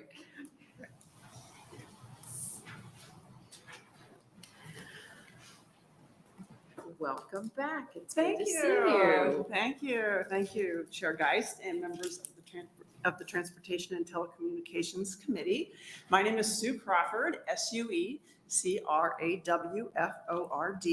I'm currently the City Administrator of the City of York, and also in that role, I'm also an Executive Board member of the York County Economic Development Corporation. So I'm speaking as a proponent on this bill on behalf of both the City of York and York County Economic Development Corporation. I'm testifying today not with any specific set project in mind. So my job today is to help you understand how economic development works in rural communities and why the changes in this bill are so important to improve that process. One, I want to emphasize, as others have, that rural communities are competing for projects, and we're competing for projects. It's not just about York, it's also about Nebraska, because we're competing for those projects also with communities in other states. So I can't overemphasize the importance of proactive infrastructure development. We have minimal funds for that in York, but we worked hard to invest as much as we can in that direction. And in just this last year, we filled our last prepared lot. So you're asking, like, how do you know who's coming? So we have infrastructure that goes to the property line, right? And in a rural community, it often is at the edge, right? So you need to expand infrastructure to the property line. And so we had 4 just in 1 year. So that's how fast they went. And one was an international company. One was a company that was recruited from another state. And then the other 2 were local companies who expanded.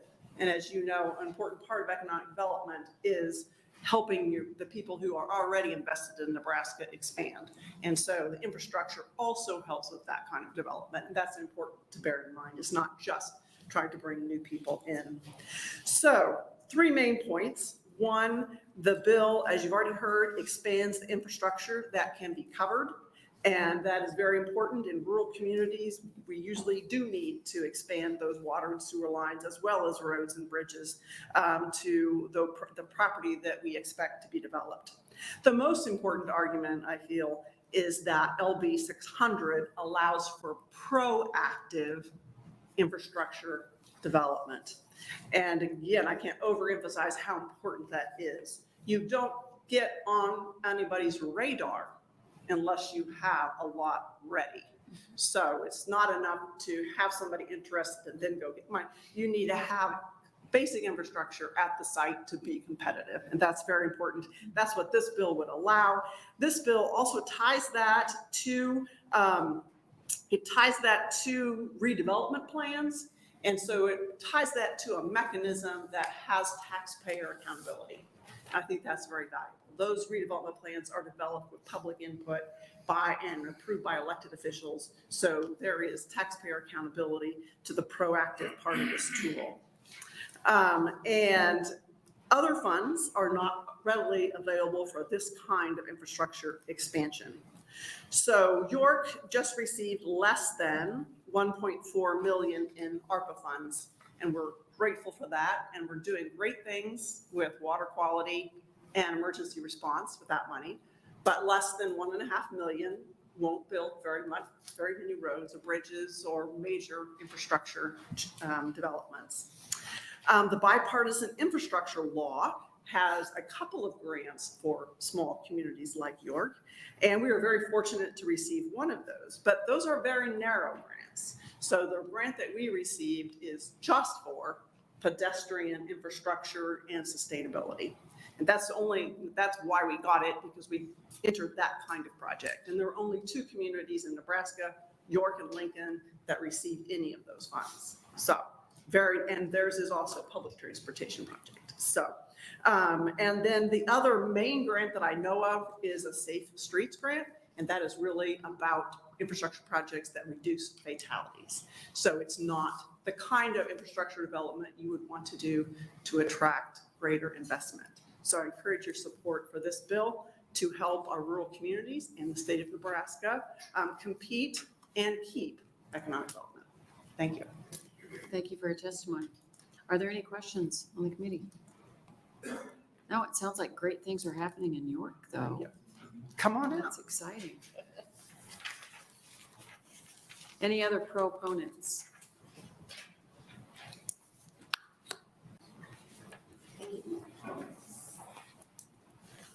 Sarah Geis, members of the committee. My name is Lynn Rex, Lynnrex, representing the League of Nebraska Municipalities. My mission today is to try to describe a little bit about why we are in such desperate need of infrastructure funding.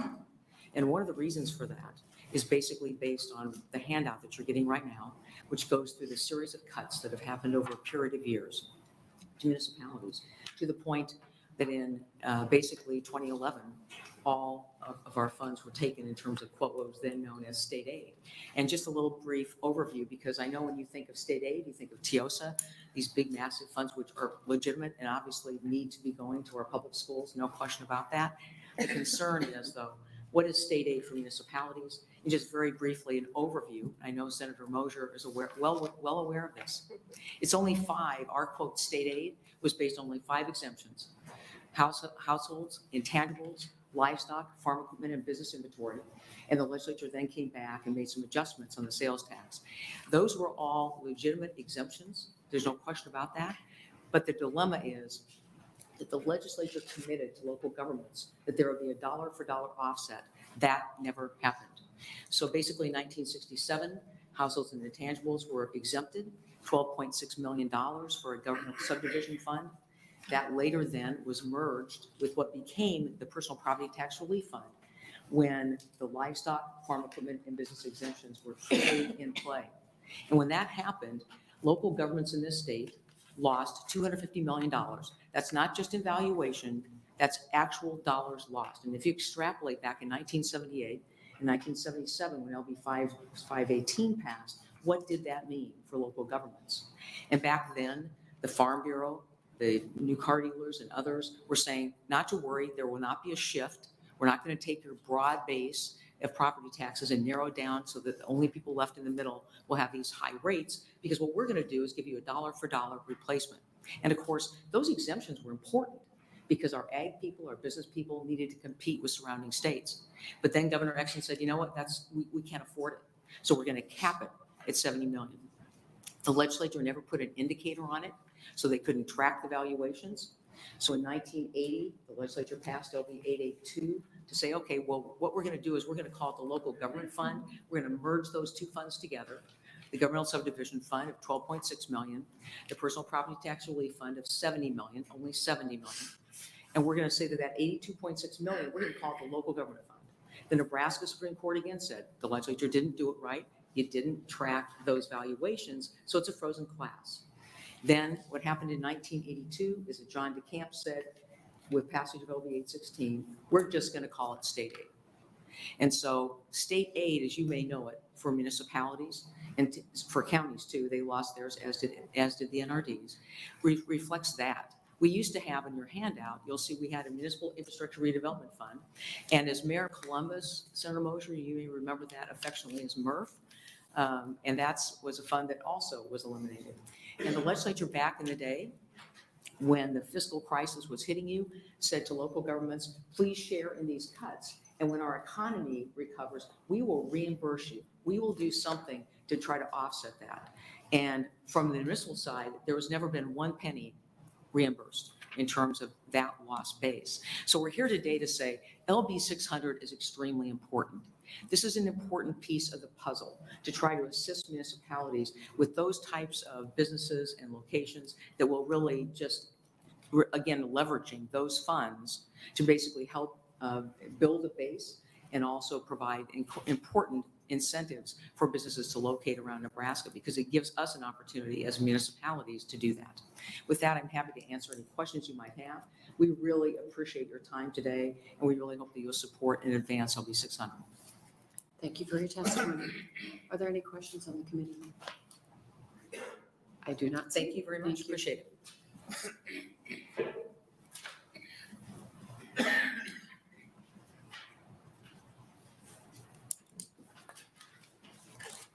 Good afternoon. Good afternoon, Senator Geis, members of the committee. I am Rick Hoppe, that's Hoppe. I'm the Ralston City Administrator. I want to thank you for your time today. I had hoped to talk a little bit about the Ralston Hinge project, the economic development project that's really changed the face of our city. We'll get to that if time permits, but I did want to clear up a couple things I think have come up during the course of the conversation. First and foremost, I want to reassure our friends in the Department of Transportation, as well as the senators on this committee, that we are not setting our sights on the gas tax dollars in this fund. We recognize those dollars play a critical role and have a use that's very important to us. Our goal was to try to find some other avenues to get money into the Transportation Infrastructure Bank Fund. And you'll note in 600, there's language there suggesting that we could take other sources of dollars into that fund, which we hope then would go towards the types of things that you've been hearing about in previous testimony.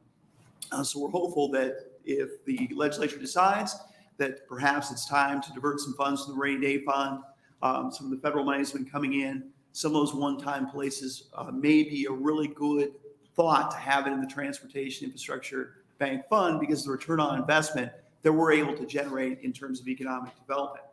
The other thing I wanted to mention is Senator Geis had asked, how do you know how much infrastructure you need? It's a great question.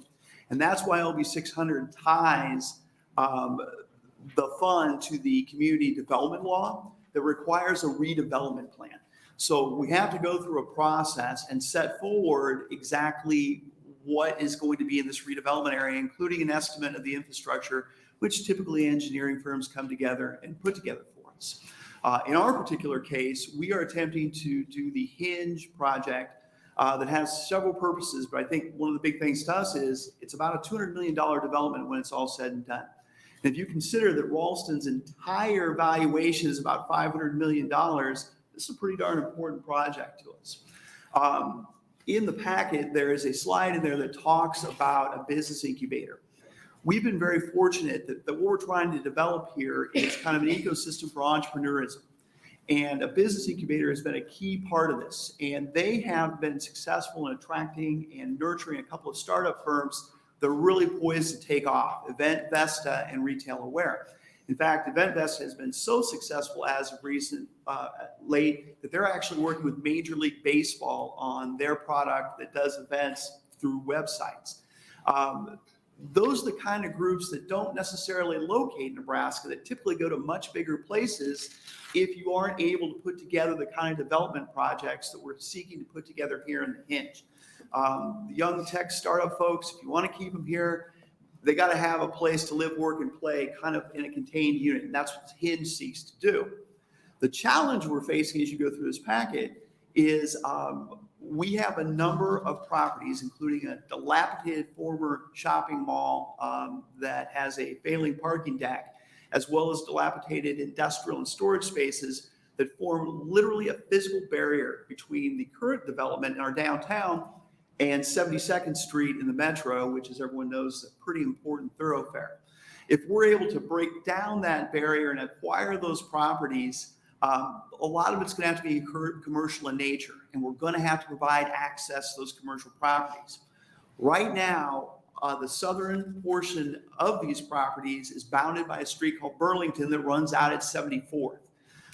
We need to take Burlington to 72nd Street in order to activate these properties, give them the proper access, and allow us to complete our $200 million plan.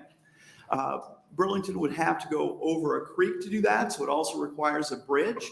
But we really think this is a once-in-a-generation opportunity to get something accomplished. And we know other communities are facing issues like this, and that expanding the ability of this fund to work with communities like ours would be a real boon, not only to Ralston, but to the other communities in our state.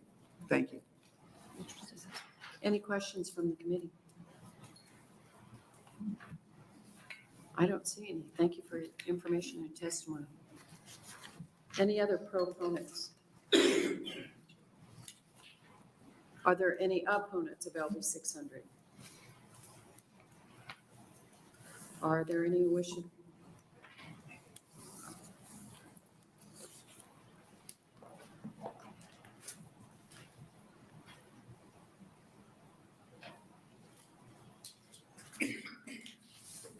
Good afternoon. Good afternoon again, Chairman Geis and members of the Transportation and Telecommunications Committee. My name is Vicki Kramer, V-I-C-K-I-K-R-A-M-E-R, and I'm the Director of the Nebraska Department of Transportation. And I'm here today to testify in opposition to LB 600. While I understand the intent of LB 600 as stated by those testifying before me, I feel it necessary to expressly state the department's concerns on the proposed amendments to the Transportation Innovation Act of 2016, also known as TIA. LB 600 alters the Economic Opportunity Program, which seeks to attract and sustain economic growth in Nebraska through grants provided for transportation improvements that connect prospective business locations to the state's transportation network. The current program is focused on last mile projects on the public transportation system. The program is partially funded by gas tax and has proven to be a successful component of Nebraska's approach to economic development. My concern with LB 600 is that the proposed language expands the scope of eligible projects beyond those with a transportation nexus. It also creates potential issues with funding by bringing state, federal, and private funds into the Transportation Infrastructure Bank. The department has worked hard to streamline the program to be agile and usable for communities by limiting it to state funds. I'm concerned with creating a precedent for the department being required to fund infrastructure site development projects through funds intended for transportation. I hope to work closely with Senator Lippincott and other supporters in the Department of Economic Development to determine how best to support the intent of further investment in infrastructure to support economic development. I caution the committee in supporting legislation that takes the transportation nexus out of the Economic Opportunity Program that is funded by the Transportation Infrastructure Bank through the Transportation Innovation Act. The department believes LB 600 alters the intent of the EOP significantly enough that the creation of another program and fund is warranted. With that being said, I'd be happy to answer any questions. Yes, are there any questions from the committee? Yes, Senator Bostelman. Thank you, Chairman Geis. My understanding was there's no funds left there. Is that right? So there are funds left in the transportation innovation. So yes, there are funds left in the program. There are not funds left that we're pushed for county bridge match program. And I think that's the conversation we had. But we've only expended about 6.5 million on the economic opportunity program. So we do expect to expend more funds there. Okay, thank you. I just have a quick question. If this were not funded through the gas tax, would that solve some of your issues? Or So it solves one of them. The other issue is right now we just have the state money going into it. So if you commingle potentially state money, federal money, and private money into one fund, my concern is you tie strings to it and we now make it harder for communities to use those funds. Understood. Okay, thank you. Any other questions?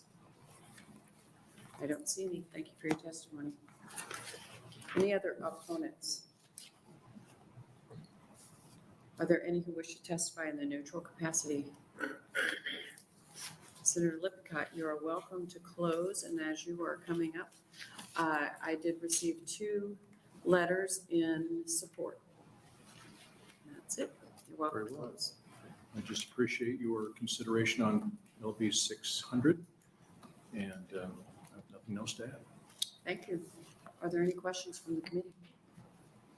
I do not see any. Thank you. Thank you.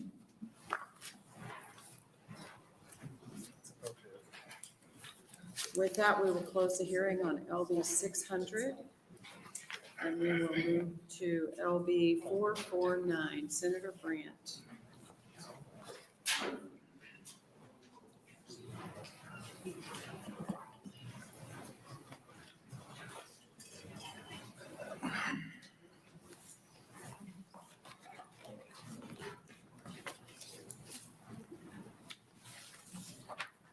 So is this the last bill for the? You are it. You are standing between us and home. You know, I was the first one with my check license plates, and we're going to close it out. with That's bridges. right. You are the bookends of our committee One another hearings. win. That's what we're looking for here. last hearing of the session? It is. I believe so. Yes. Sorry. You're the bookends. Beginning and ending. Here we go. Thanks for being Mr. Last. Yes, somebody has to do it. Good afternoon, Chairwoman Geist and members of the Transportation and Telecommunications Committee. I am Tom Brandt, Tombrandt. I represent Legislative District 32, Fillmore, Thayer, Jefferson, Saline, and southwestern Lancaster counties. Today, I'm bringing LB 449, which would extend the county bridge match program to 2028, as well as appropriate dollars to the program.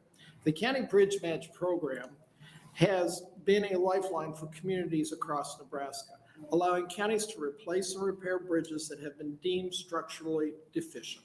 With the program set to expire on June 30th, 2023, it is vital that we extend it to continue providing vital infrastructure support to our state. The County Bridge Match Program has been instrumental in improving the safety and reliability of bridges throughout Nebraska. Since its inception, the program has provided grant awards to counties to replace and repair bridges that have been deemed structurally deficient. These bridges are a critical component of our transportation infrastructure, connecting communities and allowing commerce to flow. The extension of the program is critical to ensuring that counties can continue to access funding to replace and repair their bridges. The proposed extension would provide an additional 5 years of funding for the program, allowing counties to plan and execute long-term infrastructure projects. To fund the program, the bill would create the County Bridge Match Fund. The amendment I have filed, AM 84, cleans up the language in this section. The legislature would appropriate $40 million to the County Bridge Match Fund over the 5-year lifespan of the program. The funds would be used for administrative costs of the program, as well as grant awards to counties who apply to NDOT for the replacement and repair of bridges, which have been determined to be structurally deficient by NDOT. NDOT will decide the amount awarded to each grant up to 55% of the cost and establish a weighted scoring system process based on a number of qualifications listed in LB 449. This will ensure that the funds are distributed equitably and that the most critical infrastructure projects receive funding. The County Bridge Match Program has been helping Nebraska County since its creation, and it's crucial we can continue this program. With that, I would be happy to answer any questions the committee may have. Are there any questions from the committee? Yes, Senator Moser. Greetings to your committee. Your bill and the bill I introduced earlier kind of do the same thing with different amounts, and we'll see what kind of browsing support we get here, but sure, maybe we can get together and work on something if we get somewhere with it. I'm more than happy to work with you on combining these, particularly if you want to prioritize it. What's that? Particularly if you would like to prioritize it. No, I'm going to prioritize a different one. Sorry. Maybe the committee. Okay. Since we're such good guys. All right. Senator Kavanaugh. Thank you. Well, first, is this the definition of the first shall be last and the last shall be first? I believe so, yes. Why a sunset? Do we need us? I mean, I guess if we have a pot of money, do we need to have a sunset? Because I kind of remember, maybe this was under Moser's bill, that at the end, because there was a sunset, there was kind of like a hurry up to distribute funds, and maybe I'm misremembering this, but My understanding is the program is actually out of money and it hasn't quite sunset yet. So $8 million a year, 5 years, and that's why we extended it to the date we did. If you look at the fiscal note. okay. I guess I'm just wondering if we're appropriating a sum of money to the cash fund, do we need a sunset on it? That is a great question. Okay. Well, thank you. Appreciate that. We'll see what we can find out. Any other questions? I have one. Sure.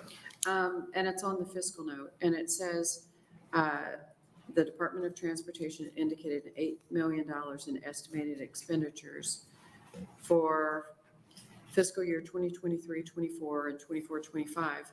But ahead of that, it says the bill states the intent to transfer $68 million from the general fund each year, beginning with 23, 24. I think that's outdated.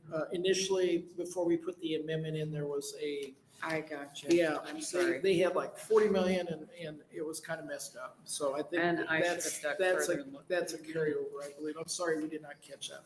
Thank you for bringing Oh, that to no, our attention. that's fine. I actually am not sure I have the amendment, but that's just probably me. But okay, good. Thank you for clarifying that because I couldn't add it up. Right. Right. Any other questions? Seeing none, I'm supposing you're going to stick around to close. Any proponents for LB 449?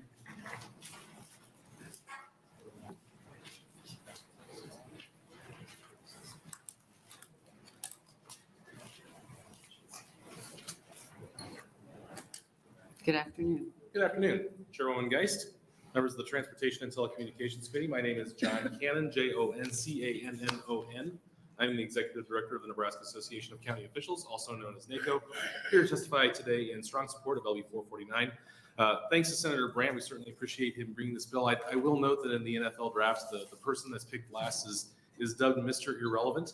I can assure you that no one is more relevant to us today than Senator Brandt is. So with that in mind, I will continue on. And to address the question you had, Senator Geist, we would certainly love $68 million per year, but we understand that that's not likely to happen, and we're very happy with what we can get.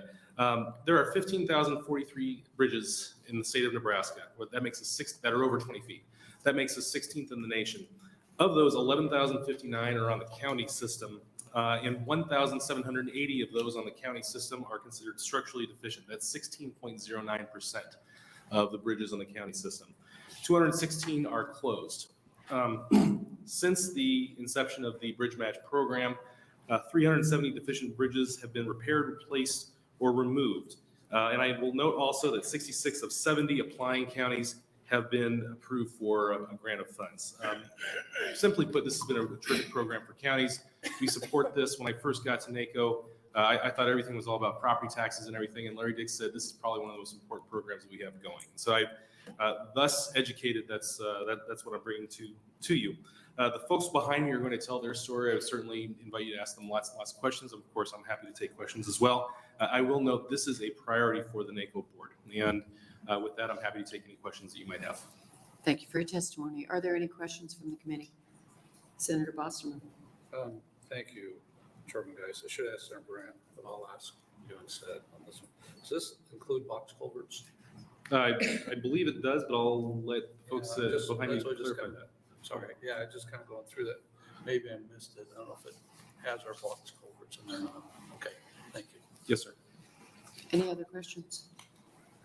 I don't see any. Thank you for your testimony. Thank you very much. Any other proponents?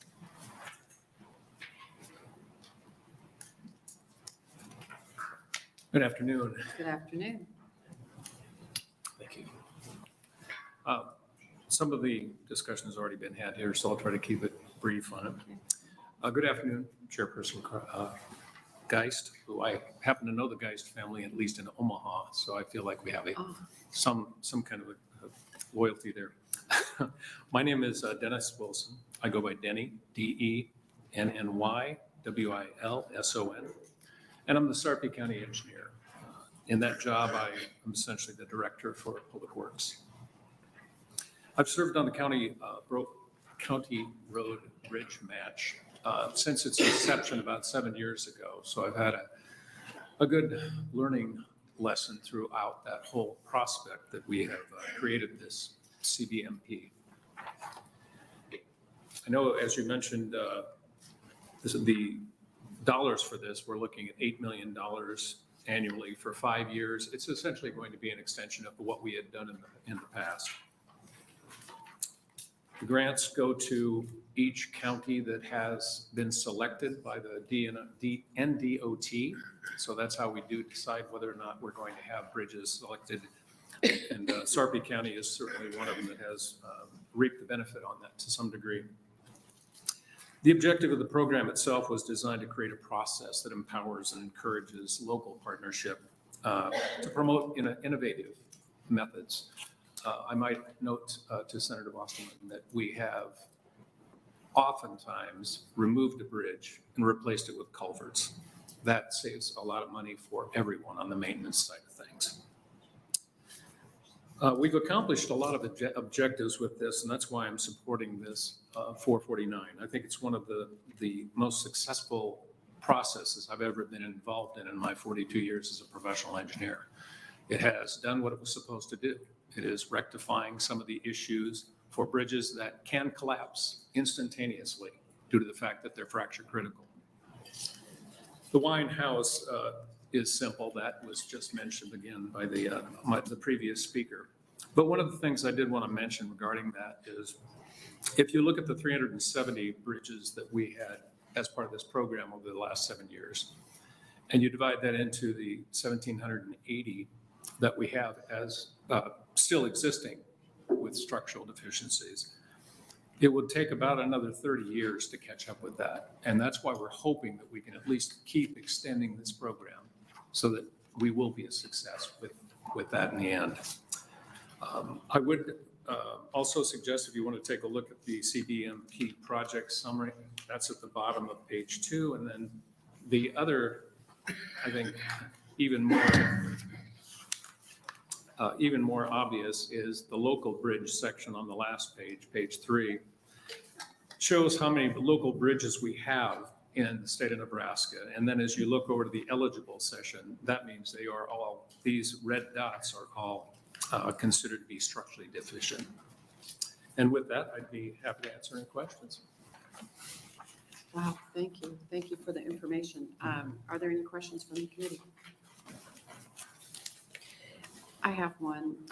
Let's say this does not go through. How does that affect your county moving forward?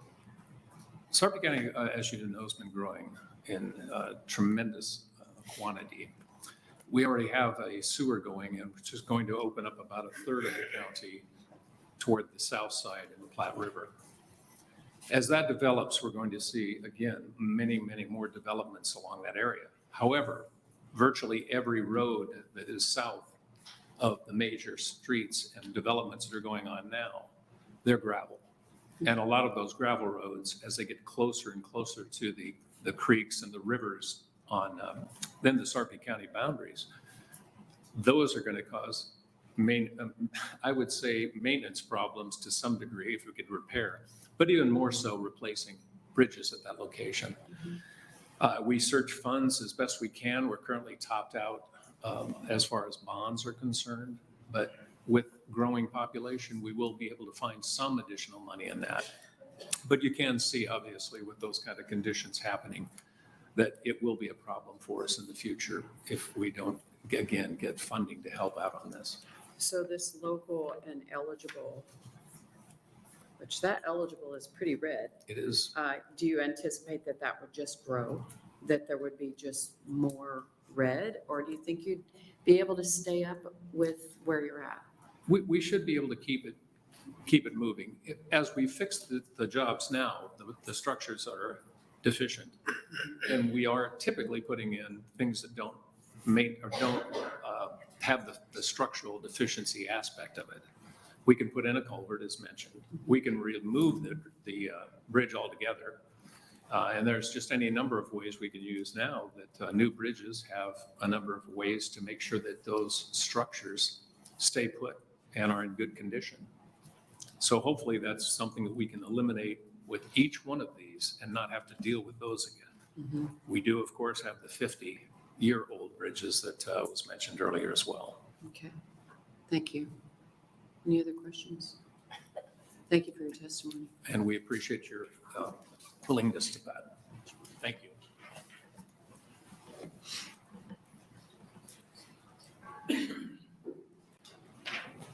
Good afternoon. Good afternoon.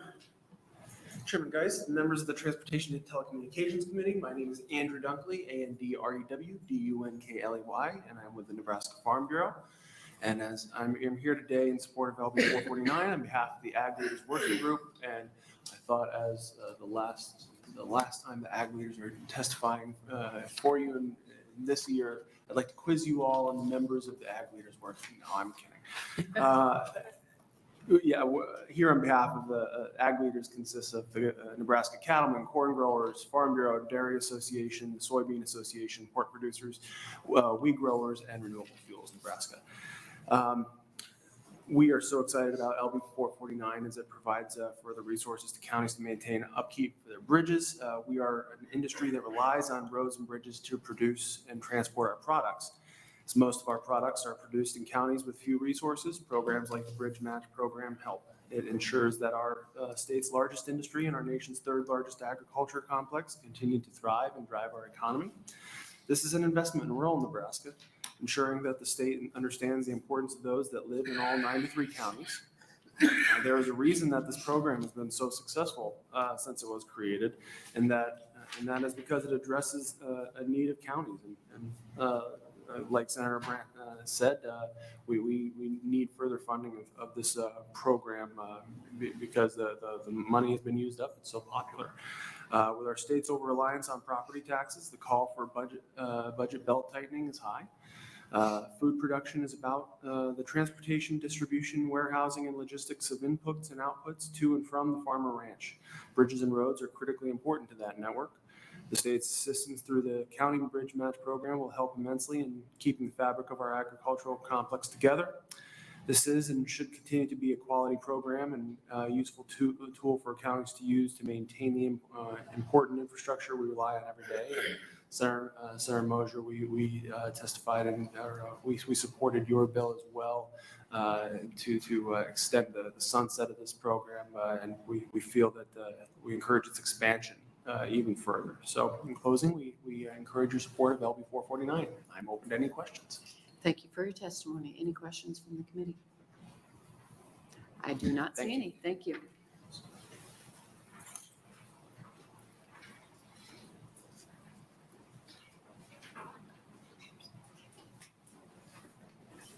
Good afternoon. Good afternoon. Good afternoon, Chairwoman Geist and members of the Transportation and Telecommunications Committee. My name is Wade Sluka,Wadesluka. I'm here from Fillmore County, where I serve as the board chairman for the Fillmore County Board of Supervisors. I am here testifying on behalf of the board. I have served on the board for over 6 years now, and it has truly been eye-opening how many dollars are needed every year for just maintenance of roads and bridges. And then if you add in the cost of necessary repairs and replacement of bridges and culvert projects, it can become overwhelming when trying to balance a budget. Just this past August, we found out that Fillmore County had a mile, actually just 2 miles from my house, that has 2 bridges on it, and neither of them could handle the harvest traffic. They were determined to be only able to handle 6 tons. Without fixing at least one of these 2 bridges, we had farmers that would have been landlocked and would not have been able to haul their grains from the field. I've got multiple examples of bridges that have gone out. These 3 examples all happened within, I think, about 2 months of each other. We had an elderly lady south of Ohio. The bridge went out right by her house, and the only other option she had to get out was a dirt road. Well, any kind of rain, that's inaccessible. And this would limit, emergency services to her address as well. Just this year in harvest, a neighbor of ours, the weight of their tractor and grain cart crushed and broke, completely ruined a bridge. The fortunate thing on this one, we were able to go in, take the bridge out, put a new culvert in. It wasn't an extreme cost to the county, but it was still a $10,000 project that we weren't expecting to have. The weight of farm equipment in general and the increase of farmers using semi-tractor trailers for hauling grain has only elevated the stress on these structures, and I'm guilty of it just like everybody else. So Fillmore County has applied for this program for 5 years. In that time, we have been selected for 2 box culverts. The 2 culverts bid out, one at $139,000 and the other one at $93,000. These projects were crucial to Fillmore County residents, landowners, the taxpayers. The funding for LB 449 is instrumental to counties to keep roads and bridges open. The extension of the program is critical to ensuring that counties can continue to access funding to replace and repair their bridges. Thank you for your time and consideration today. I'll be happy to answer any questions you may have at this time. Thank you. Are there any questions? I don't see any. Thank you.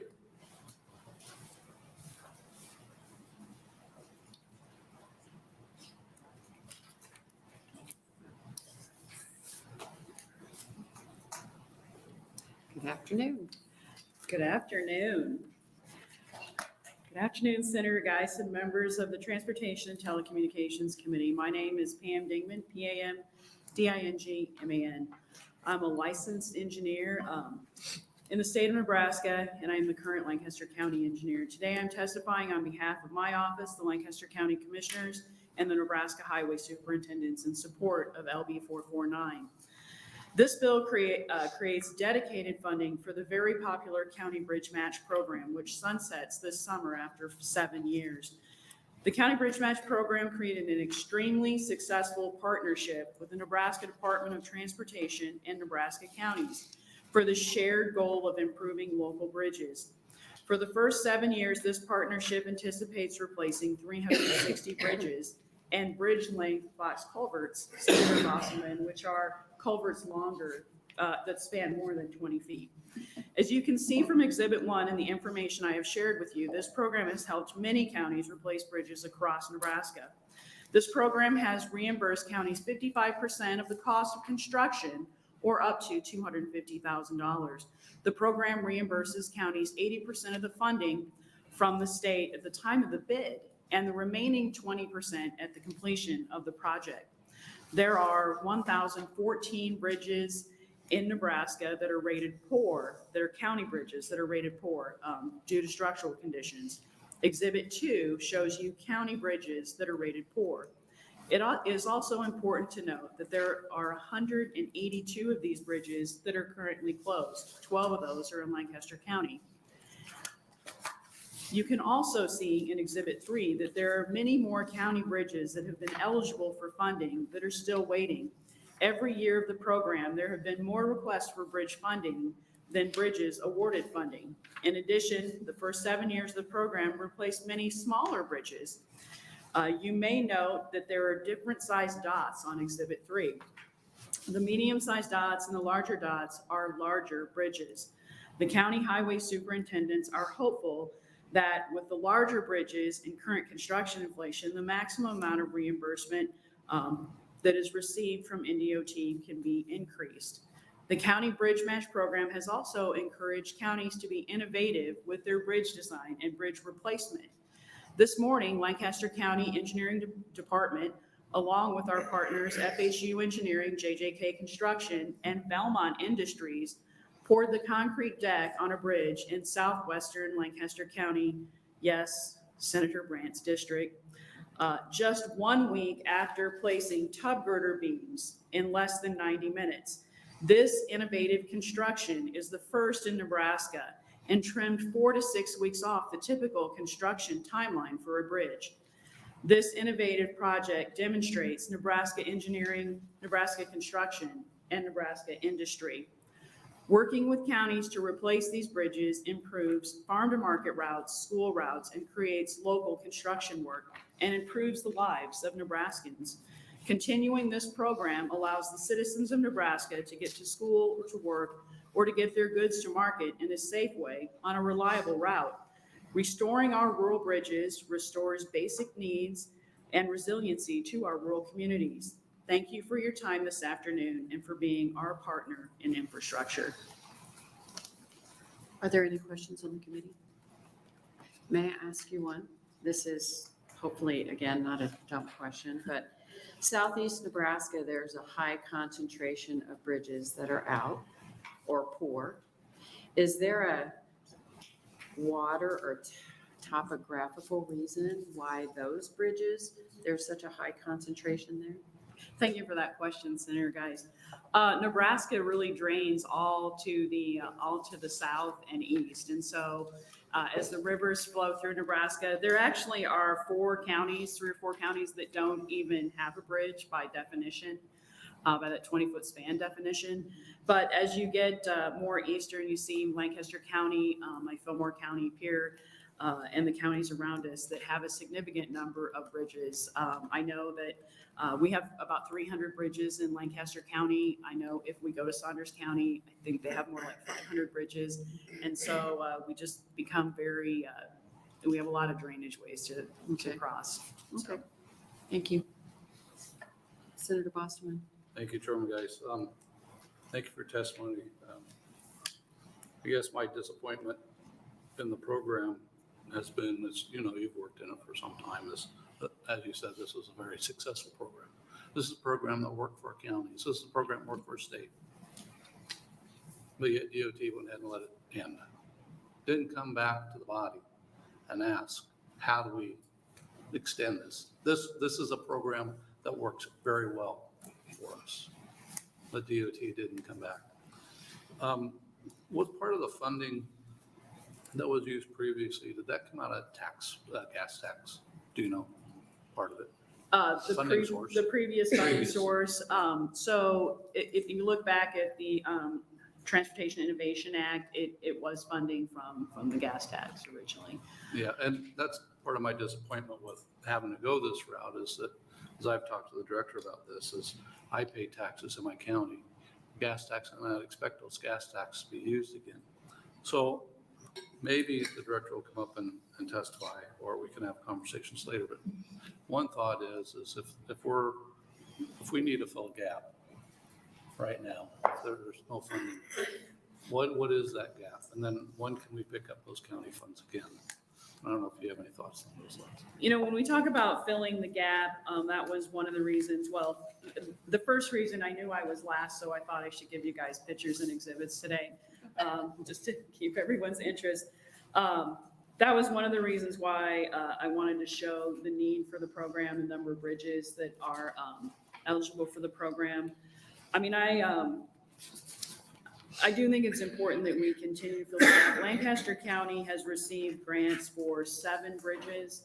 The majority of those bridges have been replaced with box culverts, with the exception of the Valmont Tub Girder Bridge, because that was just something that we felt we should try. It's been successful enough that we're going to look at 2 more bridges. You know, when we look at success of a program, we need to look at the innovation of it too.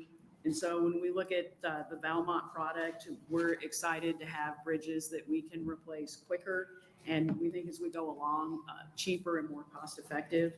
And so I don't really, I'm not really going to comment on NDOT. I know that and the bridge program, but what I would like to comment is, you know, a lot of times we wait till the end of a program to extend it. And I know from being the engineer that Mr. Cannon referred to that sits on the NACO board, that we have been talking about extending this program for a couple of years. And so now it of course is urgent to extend the program. And I think that we need to focus on the success of the program. Yeah, I agree. I mean, it's, when you have something that works very well, you don't want to see it go away. So, thank you. Yes, Senator Decay. Thank you. Hey, looking at, thank you for being here today and for the graphs and stuff. Exhibit 1, I don't see, you know, you got the different color dots. What each of the different colors represent? So thank you for asking me that question. Exhibit 1 was created directly from NDOT's website, and they actually have a dedicated page on their website to the County Bridge Match Program. And this is actually a screenshot. The color of the dots represents the year that grants were received for that bridge in the dot. And so if we were to sort it out, and maybe at the county, if I had a little more high-end printer, you can see the difference better in the 6 colors. Yeah. Than you can see. But it is really showing the variety across all quadrants of the county of bridge projects. Okay, that helps me out. I didn't know if it meant to switch from box culvert or the size of the bridge was indicated by color or not. But thank you for it. Thank you. Any other questions? Yes, Senator Moser. So this bridge match program is not your only source for fixing bridges, though, right? That is correct. Yeah. So you get some money from the Build Nebraska Act too, right? We also do get some money in our highway allocation from the Build Nebraska Act, as well as bridge buyback money and highway buyback funds. Okay. But this would certainly be helpful. That is correct. Okay. Well, we'll see how all that settles out. I was just curious, you know, if this is your last lifeline or if you're, you know, because otherwise it's like 15 million across the whole state under the Build Nebraska Act, and I don't know what that would get. Well, Lancaster County's a big county, so how many districts of state senators are there? I think there's about 6. Yeah. They're like 8 or 10, right? Yeah. I mean, of course, when you look at Lancaster County, I have no jurisdiction over villages, incorporated villages. cities or the primary city located within the county. The money gets, some of it gets divided and not necessarily shared with you. That's correct. Yeah. Okay, thank you very much. Any other questions? I don't see any. Thank you for your testimony. Any other proponents?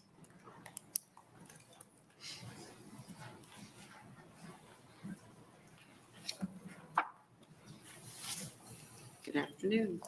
Good afternoon again.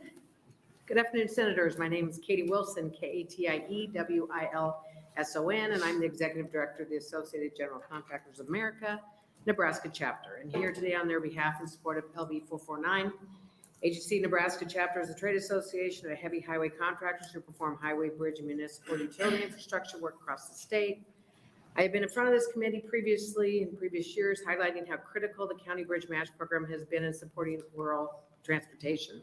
It has also been extremely successful with its focus on collaboration between state and local government and innovative repair and replacement of county bridges and structures. The County Bridge Match Program has made progress in reducing the number of structurally deficient county bridges. However, there is more work to be done. And as of this year, all appropriated funds have been expended. The County Bridge Match Program has been an impactful program in addressing the safety and mobility of Nebraskans that would encourage your support of LB 449.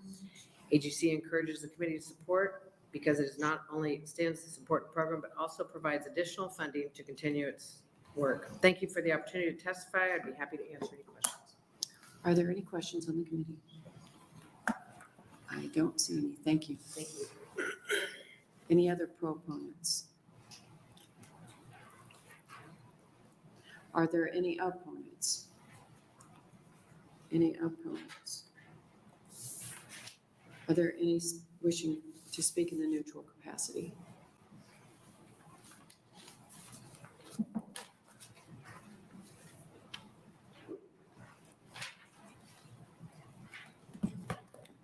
Good afternoon. Good afternoon.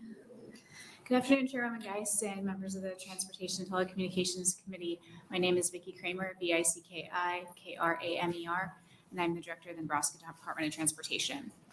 I was not planning to speak today officially. The County Bridge Match Program, though administered by the Department of Transportation, is not currently touching projects that are in my jurisdiction. But I did want to provide the opportunity to clear up a few things.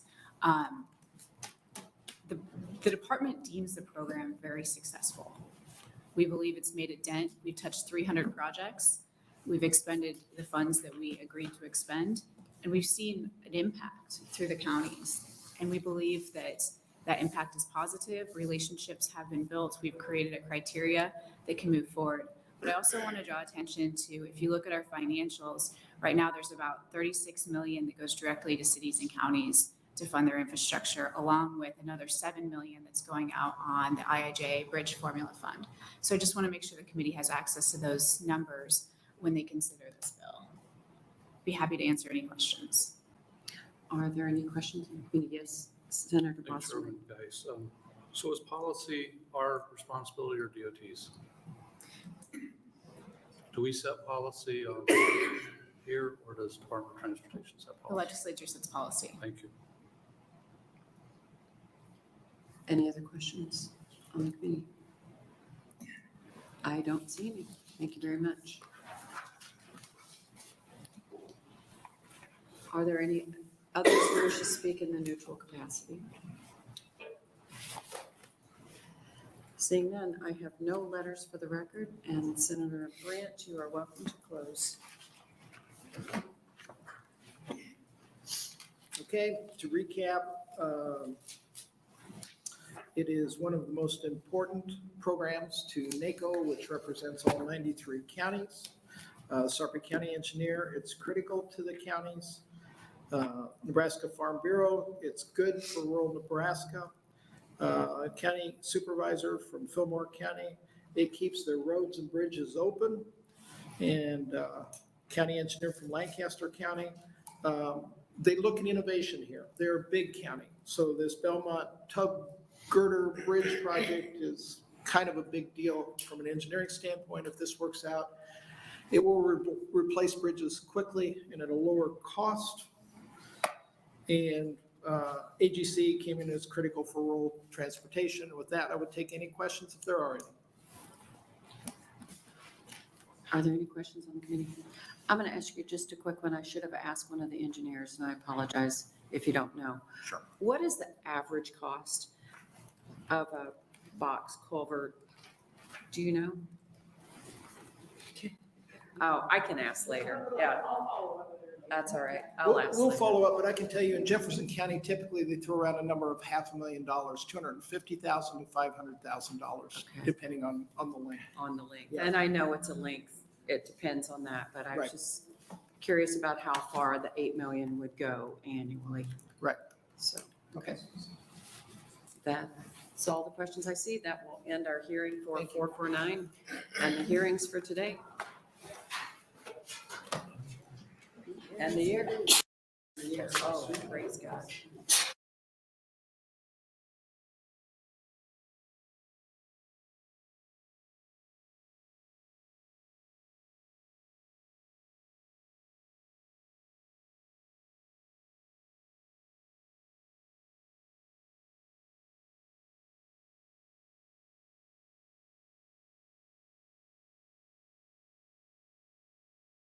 And 449 and the hearings for today. And the year. Yes, oh, praise God.